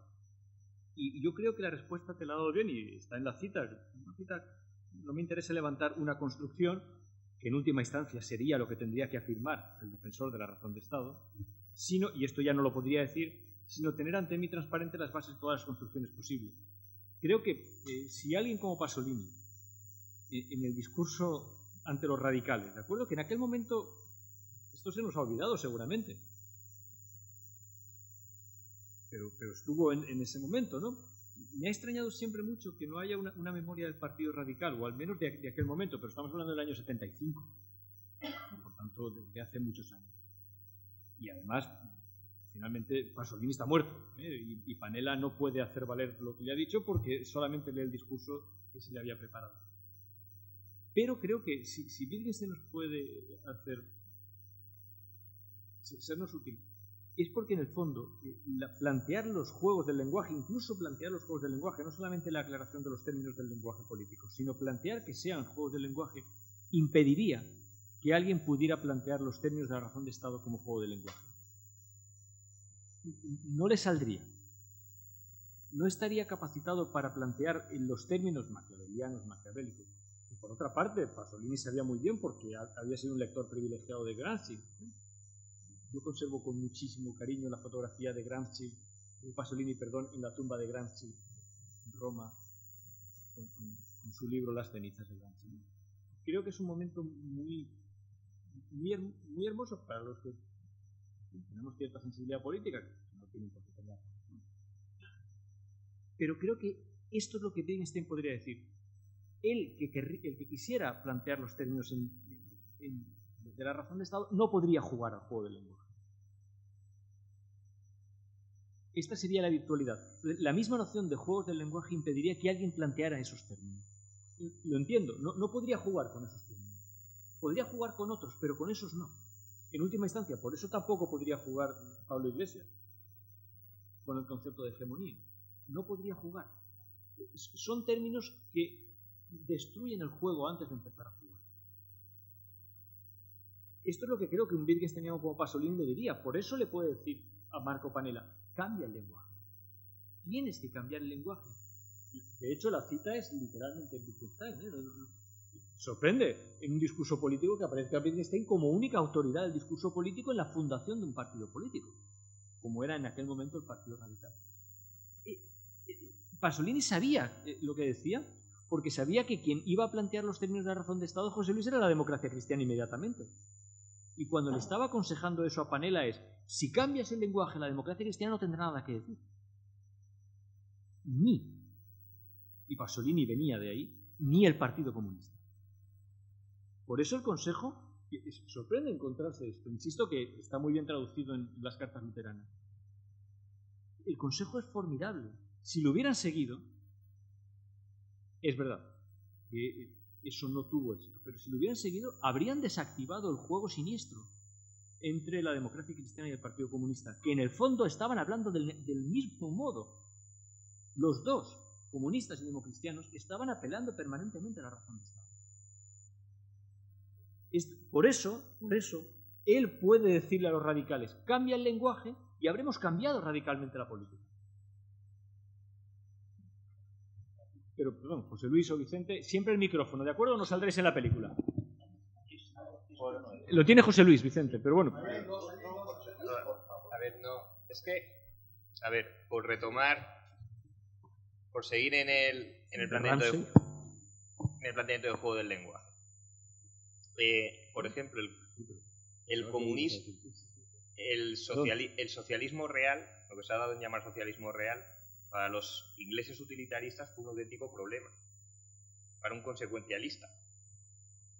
Porque en muchas ocasiones, desde un planteamiento utilitarista, se veía que si realmente se lograba el Estado obrero, pues bueno, esos pequeños costes que se iban por medio, pues eran cosas que podían ser asumibles. Es decir, cuando se dice aclara el lenguaje. Para mí lo que se está intentando es imponer un nuevo juego del lenguaje en política que a mí me interesa, porque yo estoy trazando en qué nivel se hace el discurso político. Claro, si hay un componente, no conozco la historia que has comentado, me interesaría conocerla más. Si tú lo que estás diciendo es, no, señores políticos, a partir de ahora ustedes tienen que ser transparentes y decir la verdad. Claro, eso está muy bien. Pero si lo que le estás diciendo es... Pero espera, perdona, no es una exigencia ética, porque eso Wittgenstein te diría, yo eso lo respeto profundamente y seré el último en ridiculizarlo, pero no es eso lo que le estoy pidiendo al político, le estoy pidiendo que diga exactamente qué está diciendo. No me interesa si está diciendo la verdad, lo que le pido es algo mucho más sencillo. ¿Qué estás diciendo? Aclara los términos, no te pido ni siquiera si lo que está diciendo es verdad, eso ya lo veremos. Aclara los términos. Acabas de mencionar, sobre todo cuando el político empieza a introducir términos fuertes.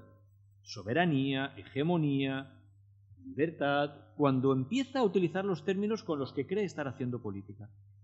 Activar, vamos a decirlo así, activar ¿cómo lo podemos llamar? El dispositivo Wittgenstein, para hablar con el lenguaje de nuestra época. ¿Bien? Activar eso, ¿qué es lo que Pasolini le dice a Panela? Eso, vamos a ver, si lo hubieran hecho, habría, entiendo, Pasolini no muere en vano, quiero decir que no estamos jugando. Esto que le dice a Panela, Pasolini ya lo había dicho. Las cartas luteranas estaban siendo publicadas, no muere en vano, sí, lo matan. Pero ya, por acabar, es que también estamos confundiendo razón de Estado con que tenga que ser necesariamente malo. Yo tengo resistencias de que el gobierno tenga que no... A lo mejor lo que voy a decir es un poco provocador, pero yo estoy persuadido de que no siempre toda acción que realiza un gobierno tiene que ser conocida por los súbditos, o por ciudadanos, o como se quiera llamar, dependiendo. Y es una garantía para la propia ciudadanía.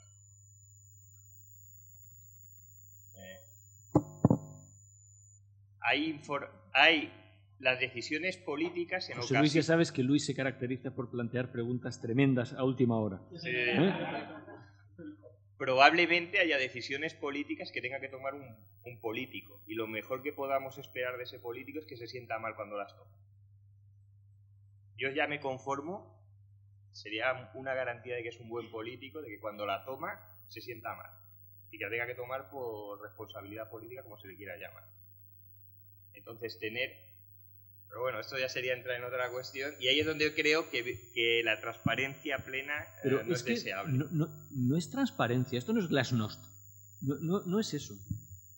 Yo creo que Wittgenstein no hablaría de transparencia, no es eso. Eso es el punto. Lo que le pedimos es, aclara los términos que estás empleando. La transparencia tiene que ver con otra cosa. Tiene que ver, por ejemplo, con lo siguiente. Un problema que podríamos plantear, pero esto es un paréntesis. ¿Los consejos de ministros no tendrían que ser televisados en lugar de ser secretos? Lo primero que jura un ministro es guardar secreto de las deliberaciones del Consejo de Ministros. Bien, pero entonces, ¿el Consejo de Ministros es el Consejo Nocturno? ¿Lo que tú has mencionado tiene que ver con la noble mentira platónica?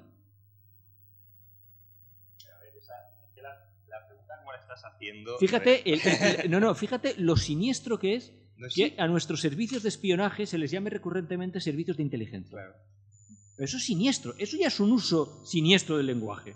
Porque llamar a esos servicios de inteligencia es suponer que la inteligencia trabaja en la clandestinidad, y trabaja en el secreto y trabaja en la opacidad. No, la palabra es latina. Y sirve tanto en inglés como en español. Inteligencia entendemos todo lo que significa, al menos desde Cicerón. Pero el asunto no es ese, José Luis, el asunto es ¿por qué no pueden ser retransmitidos por televisión? No es la vieja exigencia de luz y taquígrafos, es llevarla hasta sus últimas consecuencias. ¿Por qué los ministros que están hablando de mí en última instancia tienen que ser secretos? Porque yo creo que es muy sencillo. Porque cada Consejo de Ministros sería un partido de fútbol. Entonces la gente estaría fuera aplaudiendo, y muchas veces las decisiones que tomarían, en caso de que los políticos obren por el bien común, que esa es una hipótesis, pero vamos a partir de esa premisa, se vería condicionado por la presión externa de que cualquier comentario que realizaran estarían presionados. De hecho, pocos países aceptan que se pongan a manifestarse en la puerta del Parlamento. Eso no se debería de consentir. Sí, claro, es que toda la gente... Pero bueno, tampoco quiero monopolizar... Vicente quería intervenir. Yo es que ha llegado un momento... Sí, ha llegado un momento que me he sentido perdido en esta reflexión. Porque por una parte, la cuestión, aclarar el lenguaje. Pero el problema es cómo. El problema es la referencia que permite aclarar el lenguaje, digo yo. Porque aclarar el lenguaje es un buen propósito. Receta aplicable a muchísimas cosas. Y aquí, en este momento, muy entretenida y sugerente. Pero la referencia que permite aclarar el lenguaje, ¿cuál es? De esos juegos de lenguaje de que se está hablando. Al final, el sentido del lenguaje es el uso para la acción práctica. Y ese uso para la acción práctica inevitablemente siempre cae dentro del campo de lo empírico.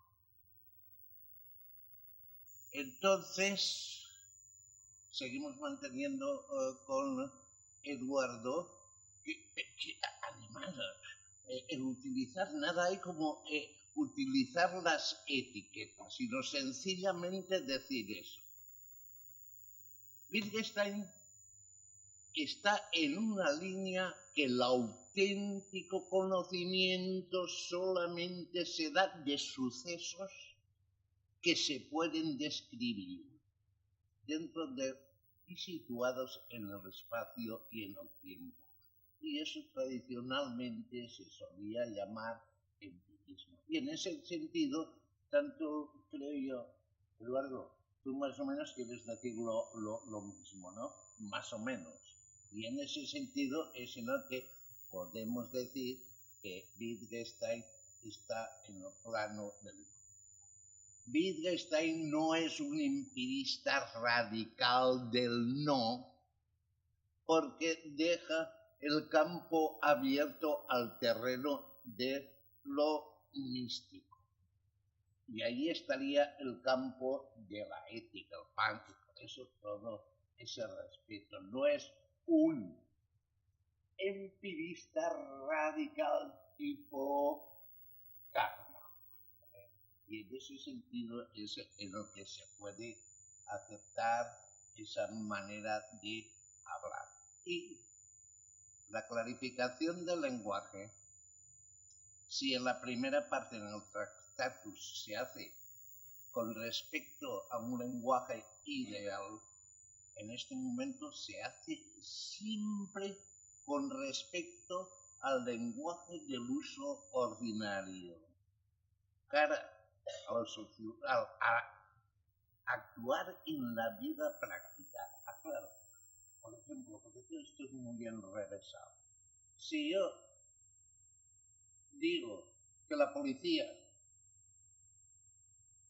ha registrado una habitación, llega el policía y dice, en la habitación no había nada.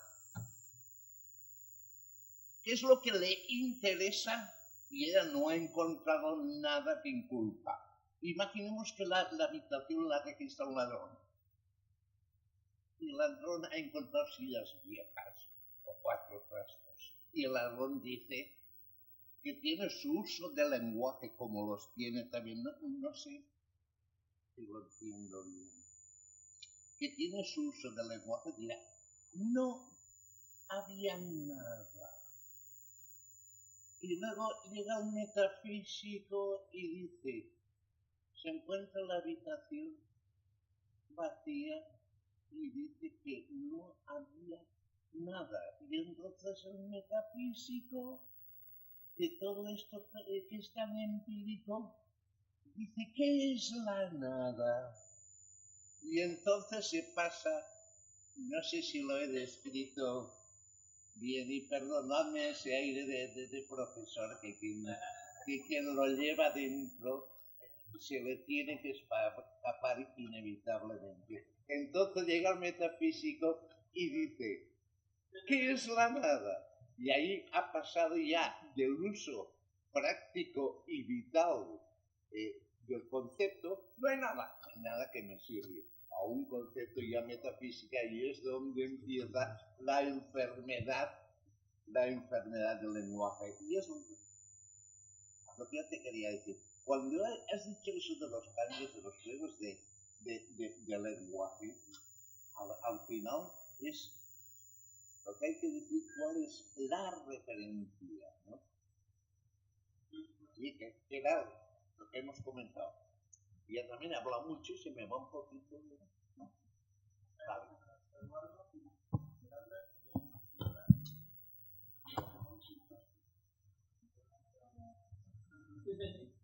Bueno, yo en primer lugar invitar a los jóvenes que sois más que los que ya somos un poquito más mayores a que deis vuestra opinión con toda libertad.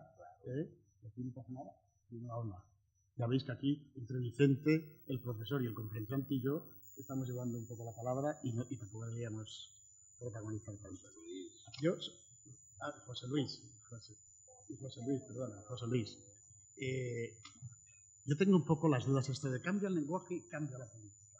En comunicación siempre en los primeros temas siempre se estudia, hay un emisor, un receptor, un código, hay un canal, hay un mensaje y unas circunstancias, ¿verdad?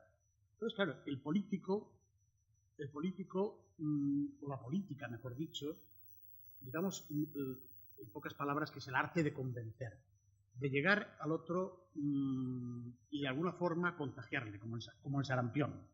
Esto es difícil cuando se está dirigiendo a un grupo de personas o cuando estás haciendo por la televisión o por la radio y tal. Pero el político suele utilizar mucho los términos talismán. Es decir, aquellos términos que por sí gozan de prestigio.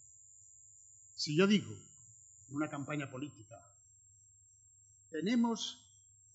vamos a aumentar el salario a todos los trabajadores que cobren menos de 600 euros, el salario mínimo internacional. ¿Alguno de ustedes me diría que no? Si yo digo, tenemos que procurar que haya una libertad real en nuestro país, ¿alguno de ustedes me diría que no? Pues hay una serie de términos que por sí gozan de prestigio. Y esto es lo que suelen hacer mucho los políticos. Tratar de, con esos términos, llegar. Había un estudio en Estados Unidos, no recuerdo ahora quién lo hizo, pero que trataba simplemente de averiguar, mediante una investigación sociológica, qué piensan los americanos. Y luego, sabiendo lo que piensan los americanos, buscar un actor que diga aquello que piensan los americanos. Y ese fue Ronald Reagan. Veis que era un actor y salió de presidente. Por eso, yo tengo mis dudas en cuanto a si cambias el lenguaje, y esto a mí me parece de verdad muy interesante, ¿no? Si cambias el lenguaje, puedes cambiar la política. Ahí tengo yo esa... Sí, pero el lenguaje que quería oír los americanos. Porque es que hay un libro escrito... Hay un libro que es La venta de un presidente, que es muy interesante. Bueno. Yo quería comentar una cosa que me ha venido a la cabeza al hilo de clarificar los términos del lenguaje, si la política es clara o no es clara. Entonces me ha venido a la cabeza el texto que trabajamos el año pasado en el Filópolis anterior, de Ortega, La rebelión de las masas. En el prólogo para franceses dice, bueno, la filosofía más bien clarifica y la política oscurece. Entonces todo esto, dándole vueltas, no sé si ahí quizás es un poco biblisteniano, no sé si quizás era simplemente la formación que tenía nietzscheana, porque Nietzsche era un gran filólogo igual que Ortega. Y entonces Ortega hace toda esa tarea de construir, dice, bueno, esto lo llama nueva filología, vamos a clarificar los términos del lenguaje, a eso lo llama él nueva filología. ¿Y cómo? ¿Cómo hacerlo, no? Lo que preguntaba Vicente. Y dice que la manera es haciendo una teoría del decir, vamos a ir al propio uso del lenguaje. No sé si esto quizás puede apuntar un poco, bueno, esa dificultad de aclarar los términos, ¿no? Que realmente es grande, pero en el uso mismo es cuando hay que aclarar esos términos. ¿Qué queremos decir cuando utilizamos la palabra hegemonía o...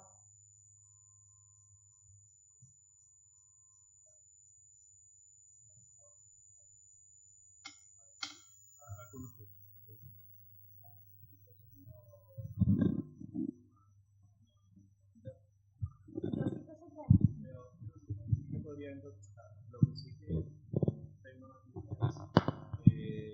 Ortega, de alguna manera, a Ortega sí que le llega en las obras de Krauss, si no me equivoco, de Krauss. Sí, pero es que hay algunas ideas de Krauss en Ortega y algunas ideas de Krauss en Wittgenstein. Entonces, por ahí quizás hay un entronque común de algo que por caminos diferentes lo lleva a conclusiones similares. Es lo que podría decir yo ahora. Sí. Es verdad que un poco para tu tesis sobre Ortega, pero es verdad que, ahora que lo mencionas, en toda la teoría del decir de Ortega hay muchísimas cosas muy parecidas a las investigaciones lógicas. Aunque no creo que Ortega leyera jamás a Wittgenstein ni le pasara por delante, ¿no? Porque no creo que llegara a España antes de los años 60. Al español me refiero, ¿no?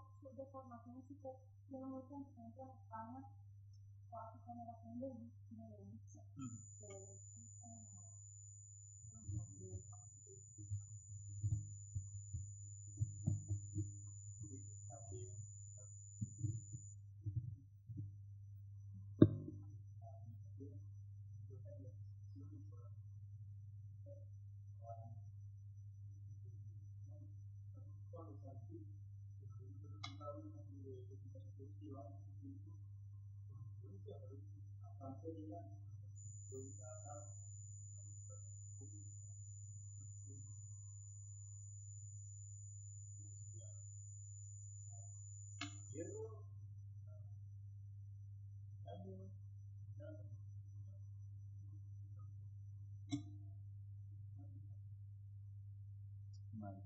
Yo simplemente quería, por perfilar un poco más la cuestión del empirismo de Wittgenstein, es que no me quedo satisfecho. Con el tema de los ejemplos que ha puesto Vicente al respecto de los usos. En las investigaciones filosóficas no hay que olvidarse nunca de que cuando Wittgenstein, eso que se dice de Wittgenstein dice que el significado es el uso, no, ojo, cuidado. Lo que dice es que para una gran clase de casos de utilización de la palabra significado, aunque no para todos, el significado es el uso, ¿vale?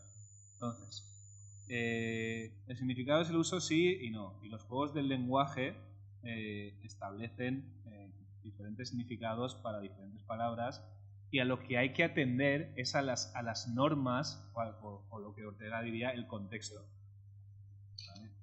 Las normas no son empíricas, las normas están ahí, las normas se usan y no siempre se usan igual, y no todas las personas las usan igual, y no son normativas en ese sentido, son descriptivas. Se pueden describir, se puede poner un ejemplo y describir las normas que están operando en ese ejemplo, pero no es una cuestión empírica. De la misma manera que cuando en el Tractatus se refiere a la observación, no se refiere a la observación empírica, porque en el Tractatus los límites de la lógica lo marcan las tautologías y las contradicciones, que son absolutamente independientes de lo que sea el caso. Entonces, cuando llamemos empirista a Wittgenstein, hay que tener muy claro, o sea, es un empirismo tan raro que no es empirismo. Sí, pero como la tautología no produce. Estamos diciendo, la tautología como tal no produce conocimiento.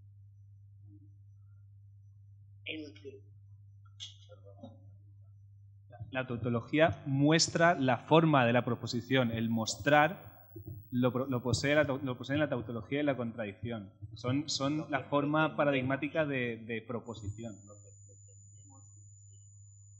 Es conocimiento.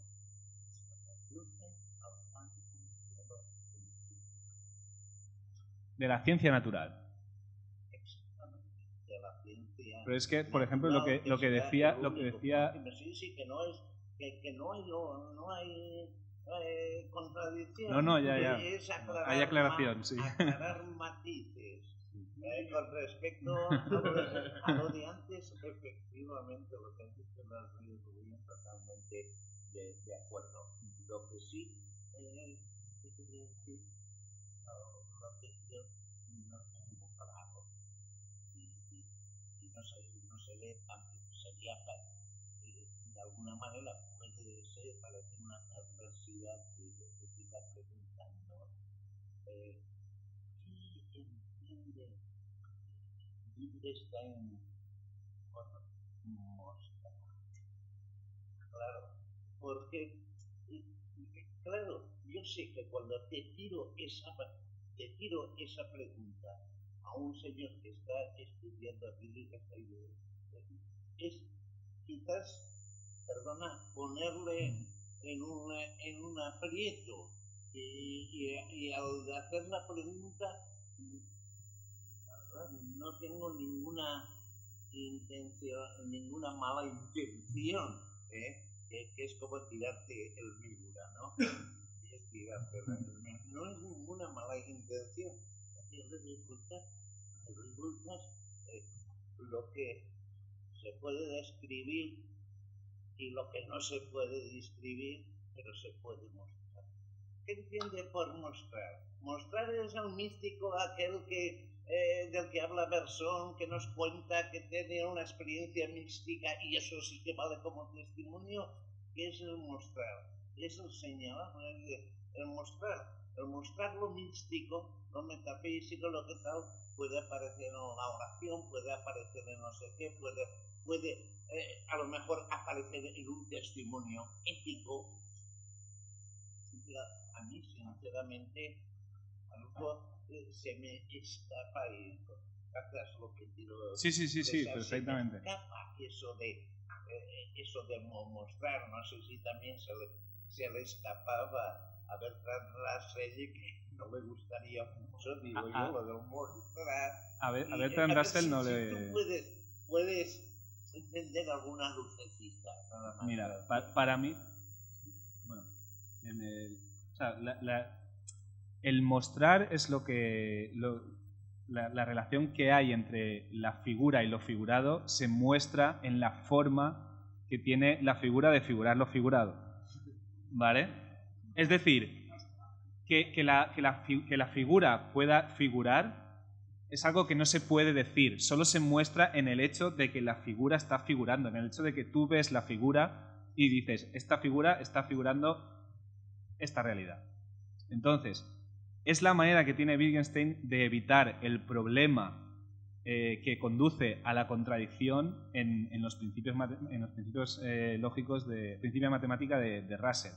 Russell quiere describir la forma que tiene de figurar el símbolo poniendo una teoría de tipos que impida que se produzca la contradicción, la famosa paradoja del mentiroso o del barbero, o como en sus diferentes versiones, la que hace que tú puedas decir, que tú puedas escribir una sentencia lógica y deducir una contradicción, ¿vale? Entonces, la diferencia entre decir y mostrar es la manera que tiene Wittgenstein de salvar ese problema y al mismo tiempo de llegar al punto 7, que es de lo que no se puede hablar, hay que guardar silencio. Es decir, no de que el mundo sea podemos hablar, sino de cómo es. Esto es la ciencia natural. Y lo místico se muestra en nuestro asombro ante que el mundo sea. Eso por un lado, quería decir. Y por otro lado, con respecto... Es que antes me he quedado con esto de contestar un poco o intentar contestar un poco al problema que planteaba José Luis con respecto al Maquiavelo, al uso maquiavélico de... O sea, digamos, la política y el lenguaje político de su tiempo, y fue el primero en usarlo maquiavélicamente, claro que sí, pero luego el wittgensteiniano puede venir y decir, vale, ese es tu juego, pero acláralo, o vamos a jugar a otro, porque el tuyo no tiene por qué ser el único. Esta es la cuestión. Ah, sí, bueno, era como la cita que pongo de Ramsey, es decir, la razón de Estado, ¿no? Ramsey es un pensador burgués, sus pensamientos tenían el fin de ordenar las cosas en una comunidad dada. Es decir, no le preocupa la posibilidad de que hayan otros estados. Solo dice, este es el estado que hay, vamos a organizarlo. En cambio, a Wittgenstein le preocupa, pues como decíamos antes, todos los estados que se pueden construir. En cambio, al político que utiliza los términos con prestigio que decía Eduardo, no le preocupa ordenar la política de una manera mejor o diferente, solo le preocupa cómo organizarse él con lo que ya hay. Usar los términos con prestigio, engañar a la gente o no, o ganar las elecciones simplemente. Y la cuestión siempre es decirle, no, bueno, cuando tú me dices que vas a subir el salario mínimo interprofesional de todos los españoles, ¿qué estás diciendo? ¿Cómo lo vas a hacer? ¿Qué consecuencias va a tener? ¿Sabes?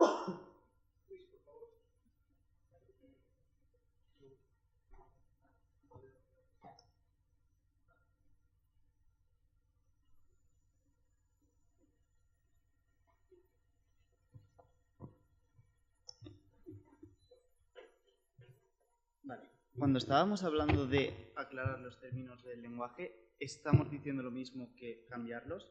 Es por volver al tema de la política. Si estamos diciendo que es aclararlos, ¿qué queremos con ese aclaramiento de los lenguajes en el ámbito de la política? ¿Queremos que los políticos se den cuenta de qué es lo que están haciendo y de lo que quieren hacer y que nos lo muestren? Si es así, esto de aclarar los términos del lenguaje que plantea Wittgenstein estaría en contra de ocultar lo que se hacen, ¿no? ¿Qué hace ahí la respuesta?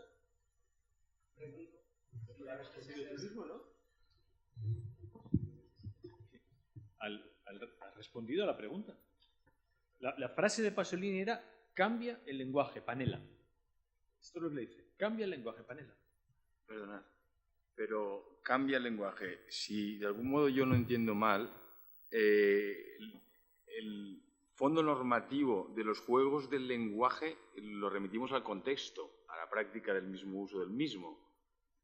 Y de algún modo entiendo que la forma de vida que hay en torno a ese uso y esa práctica del lenguaje es la que determinará el uso, en definitiva, de ese lenguaje para que tenga algún sentido.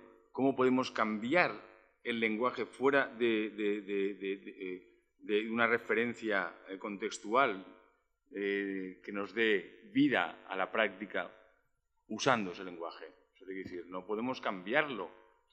Estamos sujetos a una forma de vida que es la que nos está delimitando el uso del mismo. Esa sería mi preocupación.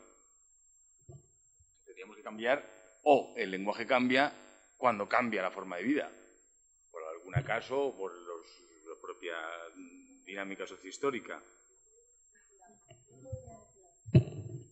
Podría decir algo haciendo referencia a Ortega, porque en un libro de Ortega, El hombre y la gente, bueno, era un curso, no está terminado, sí, precisamente habla de todo esto, ¿no? De los usos, de quién establece el uso, dice que es la gente, ¿no? Y entonces me viene a la cabeza, que no sé si ahí estaré hilando fino, pero bueno, ¿cómo se cambian esos usos, no? ¿O cómo cambiamos ese marco en el que nos movemos? Bueno, es que la generación que va a decidir ese uso cambia constantemente, no siempre está la misma generación. Entonces, es un movimiento constante. Por hablar así en términos más... Sí. La referencia a la generación de Ortega podría contestar ya a tu pregunta.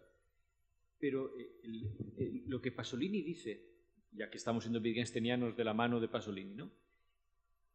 Es lo siguiente, a ver si consigo explicarlo bien.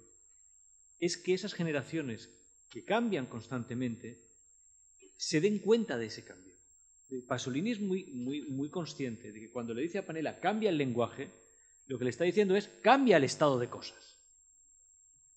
Esto es lo que le está diciendo. ¿Por qué? Porque está apelando a una generación joven que tuvo y no tuvo, ¿de acuerdo? Porque fracasa, que tuvo la posibilidad de ese cambio. En un juego, estaba ahora leyendo a Musil y en ese estado de posibilidades. El problema de las generaciones es que a menudo, teniendo la posibilidad del cambio, acaban no cambiando. Y Ortega añadiría, y entonces tenemos el problema de la generación, que es una degeneración. Pero justo en el momento en que eso es posible, y Pasolini se entusiasmó con el proyecto radical, les dijo, cambia el lenguaje porque será la manera de que cambien efectivamente las cosas. Y esto es posible para una generación que puede oírte a ti, Panela. Eso quedó en nada. Y la democracia cristiana siguió otros tantos años hasta que cae el muro de Berlín y después de caer el muro de Berlín justo empieza la operación de manos limpias. Recuerdo que no es inocente la operación de manos limpias porque dependía de la caída del muro de Berlín y por tanto de la falta de vigor del Partido Comunista. Pero fue un instante. Claro que le está diciendo cambia el estado de cosas. Que es posible, orteguianamente, generación tras generación, Joaquín. Eso puede suceder. Pero el problema es que las generaciones, teniendo el momento del cambio, no lo hacen. Pudiéndolo hacer, se pliegan inmediatamente a la conformidad. Ya que he citado a Enric Juliana, ¿no? Lo que acababan diciendo todos los comunistas. Moriremos todos democristianos. Aunque seamos jóvenes comunistas, todos al final seremos democristianos. Pasolini es el que dice, basta de todo esto, basta. Basta de este juego de generaciones que pasan de uno a otro. Basta, cambia, Panela. Cambia el estado de cosas, cambia el lenguaje. Es esto. Permitidme leer. Ahora se me dio la página. Vuelvo enseguida.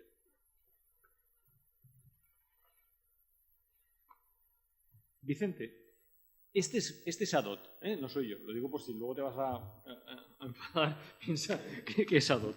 Mira, cuando Wittgenstein identifica indecible y místico, no se trata, es un historiador fundamentalmente de los neoplatónicos, ni de teología negativa, como Proclo, ni de éxtasis, y dice, sino de sensación.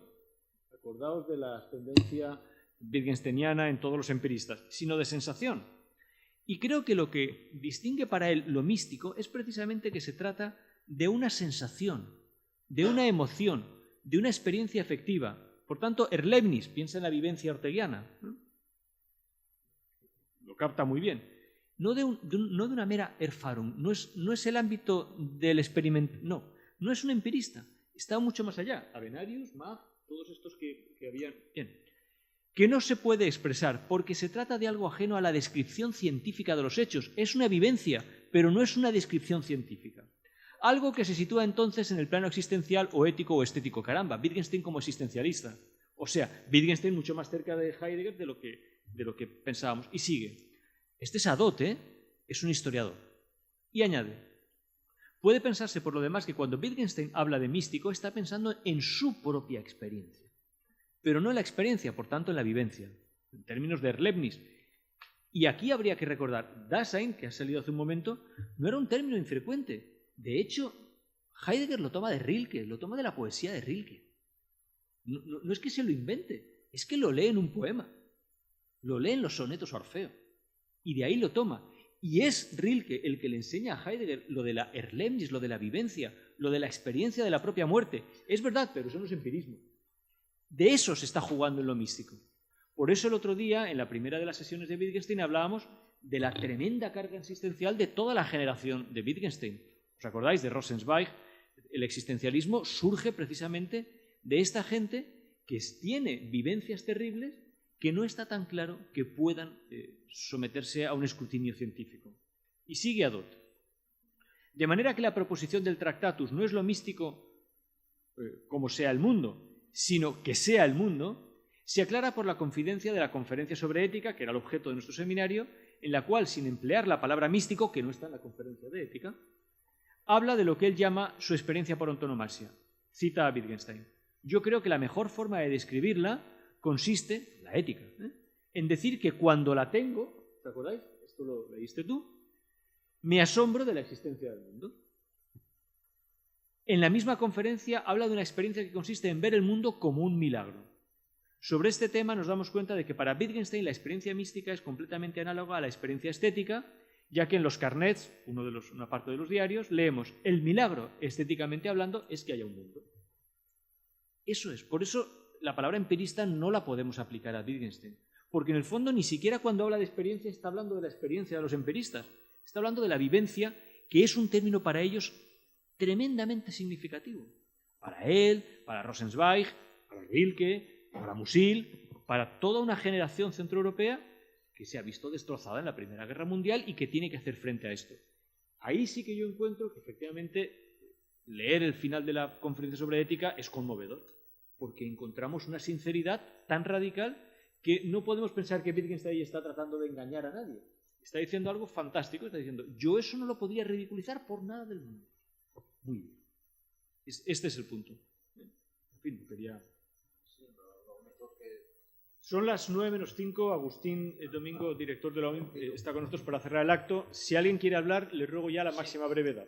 Sí, lo único que os quería explicar, sin extenderme más, es con el planteamiento ese...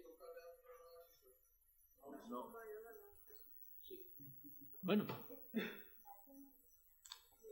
Sí. Gracias. ¿Cómo con un planteamiento de este tipo, del sentimiento y tal... La sensación, incluso. La emoción. Tú ya ves el peligro que hay. Sí. Es reducción a pura psicología. Eso. Claro, es reducción a pura psicología.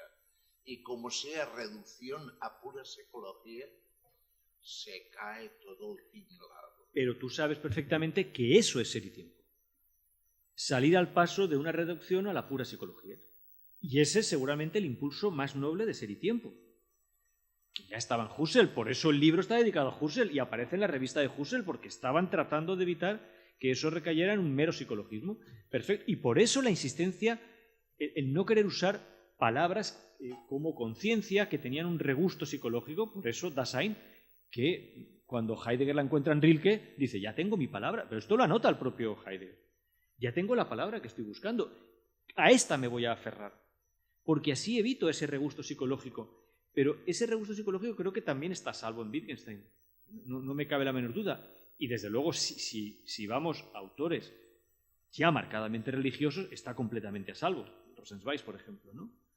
O en autores quizá no judíos, pero cristianos con la misma temática. Muy brevemente, Eduardo. Hemos hablado tanto de aclarar términos que se me ocurre aclarar un poco los términos demostrar y demostrar, que son parecidos pero son diferentes. Demostrar se demuestra por lo empírico, por lo observable, por los sentidos, pero también por la ciencia. Pero, por ejemplo, la fe ya es más difícil de demostrar. Ahí sí, pero sí se puede mostrar. Se puede mostrar porque vemos... quiero decir, bueno, y tampoco son excluyentes una y otra, la fe y la ciencia se complementan, pero sí que vemos que hay gente que cree, tiene unas creencias, y hay gente que no cree. Por ejemplo, en el tema de Dios, ¿no? Hay gente que dice que Dios existe y otros que no existe. Eso se puede mostrar. Se puede mostrar por los hechos, precisamente, que dice Wittgenstein. O sea que hay una diferencia ahí, sobre todo las cosas espirituales más bien se pueden mostrar y las cosas materiales más bien se pueden demostrar.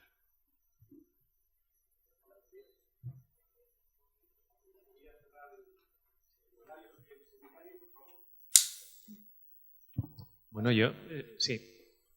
Siento haber llegado tarde y haberme perdido el seminario y la discusión.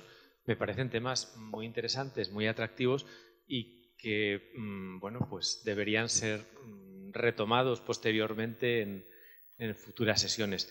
Yo cuando has planteado el tema de cuando se ha planteado el tema de la relación entre Leibniz y Erfahrung, es decir, me darían ganas de intervenir sobre la diferencia entre el Leibniz y el Erfahrung como dos conceptos importantes, o incluso el papel del concepto de Dasein, no solo en Rilke y en Heidegger, sino hay toda una tradición que procede del idealismo alemán que también la utiliza y por lo tanto no es un concepto novedoso en Heidegger. Entonces, a mí filosóficamente, por vocación filosófica, me interesaría participar o formar parte del debate. Siento no haberlo hecho y yo os agradezco el que os hayáis tirado a la piscina de la reflexión filosófica aquí sin excesivo, podríamos decir, bagaje academicista o departamental, por llamarlo de alguna forma, y empezar a pensar juntos en un tema y en una cuestión que me parece importante. El libro de Wittgenstein me parece clave, yo creo que habéis elegido referencias importantes y yo simplemente os animo a que sigáis con, si queréis, con Wittgenstein. La tradición de Ortega es apasionante, la tradición de Heidegger. Yo os propondría un autor que está muy poco trabajado y es fundamental en este tipo de contexto de principios de siglo, que es Charles Péguy. También una figura clave en el Partido Comunista francés para poder entender todo lo que es el impacto de la Primera Guerra Mundial dentro de la reflexión filosófica, el papel del Partido Comunista no en Italia con Gramsci, sino el papel del Partido Comunista en la tradición francesa y en qué medida pues, todo lo que va a ser el pensamiento no existencialista, porque algunas veces aquí oigo que utilizáis impropiamente el término existencialista y hay que distinguir entre filosofía existencial y filosofía existencialista. El existencialismo es una cosa y la filosofía existencial es otra cosa mucho más seria entonces creo que habría que estas cuestiones, pero eso ya no sé si es una cuestión ya más personal, ¿no? Bueno, no quiero enrollarme filosóficamente porque daríamos otra, o al menos participaría en el seminario de una forma activa. Yo os agradezco el que hayáis mantenido el seminario vivo, que la reflexión se haya mantenido viva y por mi parte lo único que quiero dar es pues decir que el seminario queda clausurado, supongo que os habrán traído los certificados y como estas reflexiones van a seguir, hay un curso que tenemos dentro de unas semanas que os ha traído José Luis el programa, lo tenéis ahí y os pediría que os apuntarais, le echaréis un vistazo, mirad a ver si os interesa porque no es solo sobre filosofía, sino filosofía y cine.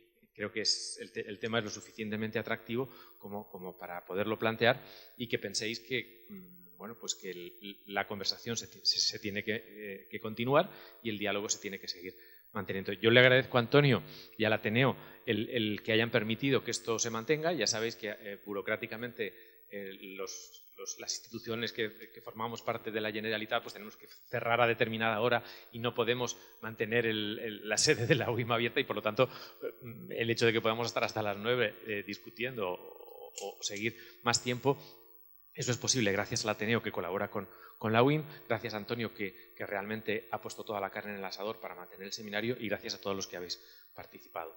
No sé si quieres Antonio comentar alguna cuestión. Yo creo que vale. Pues nada, por lo tanto, queda clausurado el seminario. Gracias por vuestra asistencia y bueno, pues que sigamos aprendiendo juntos.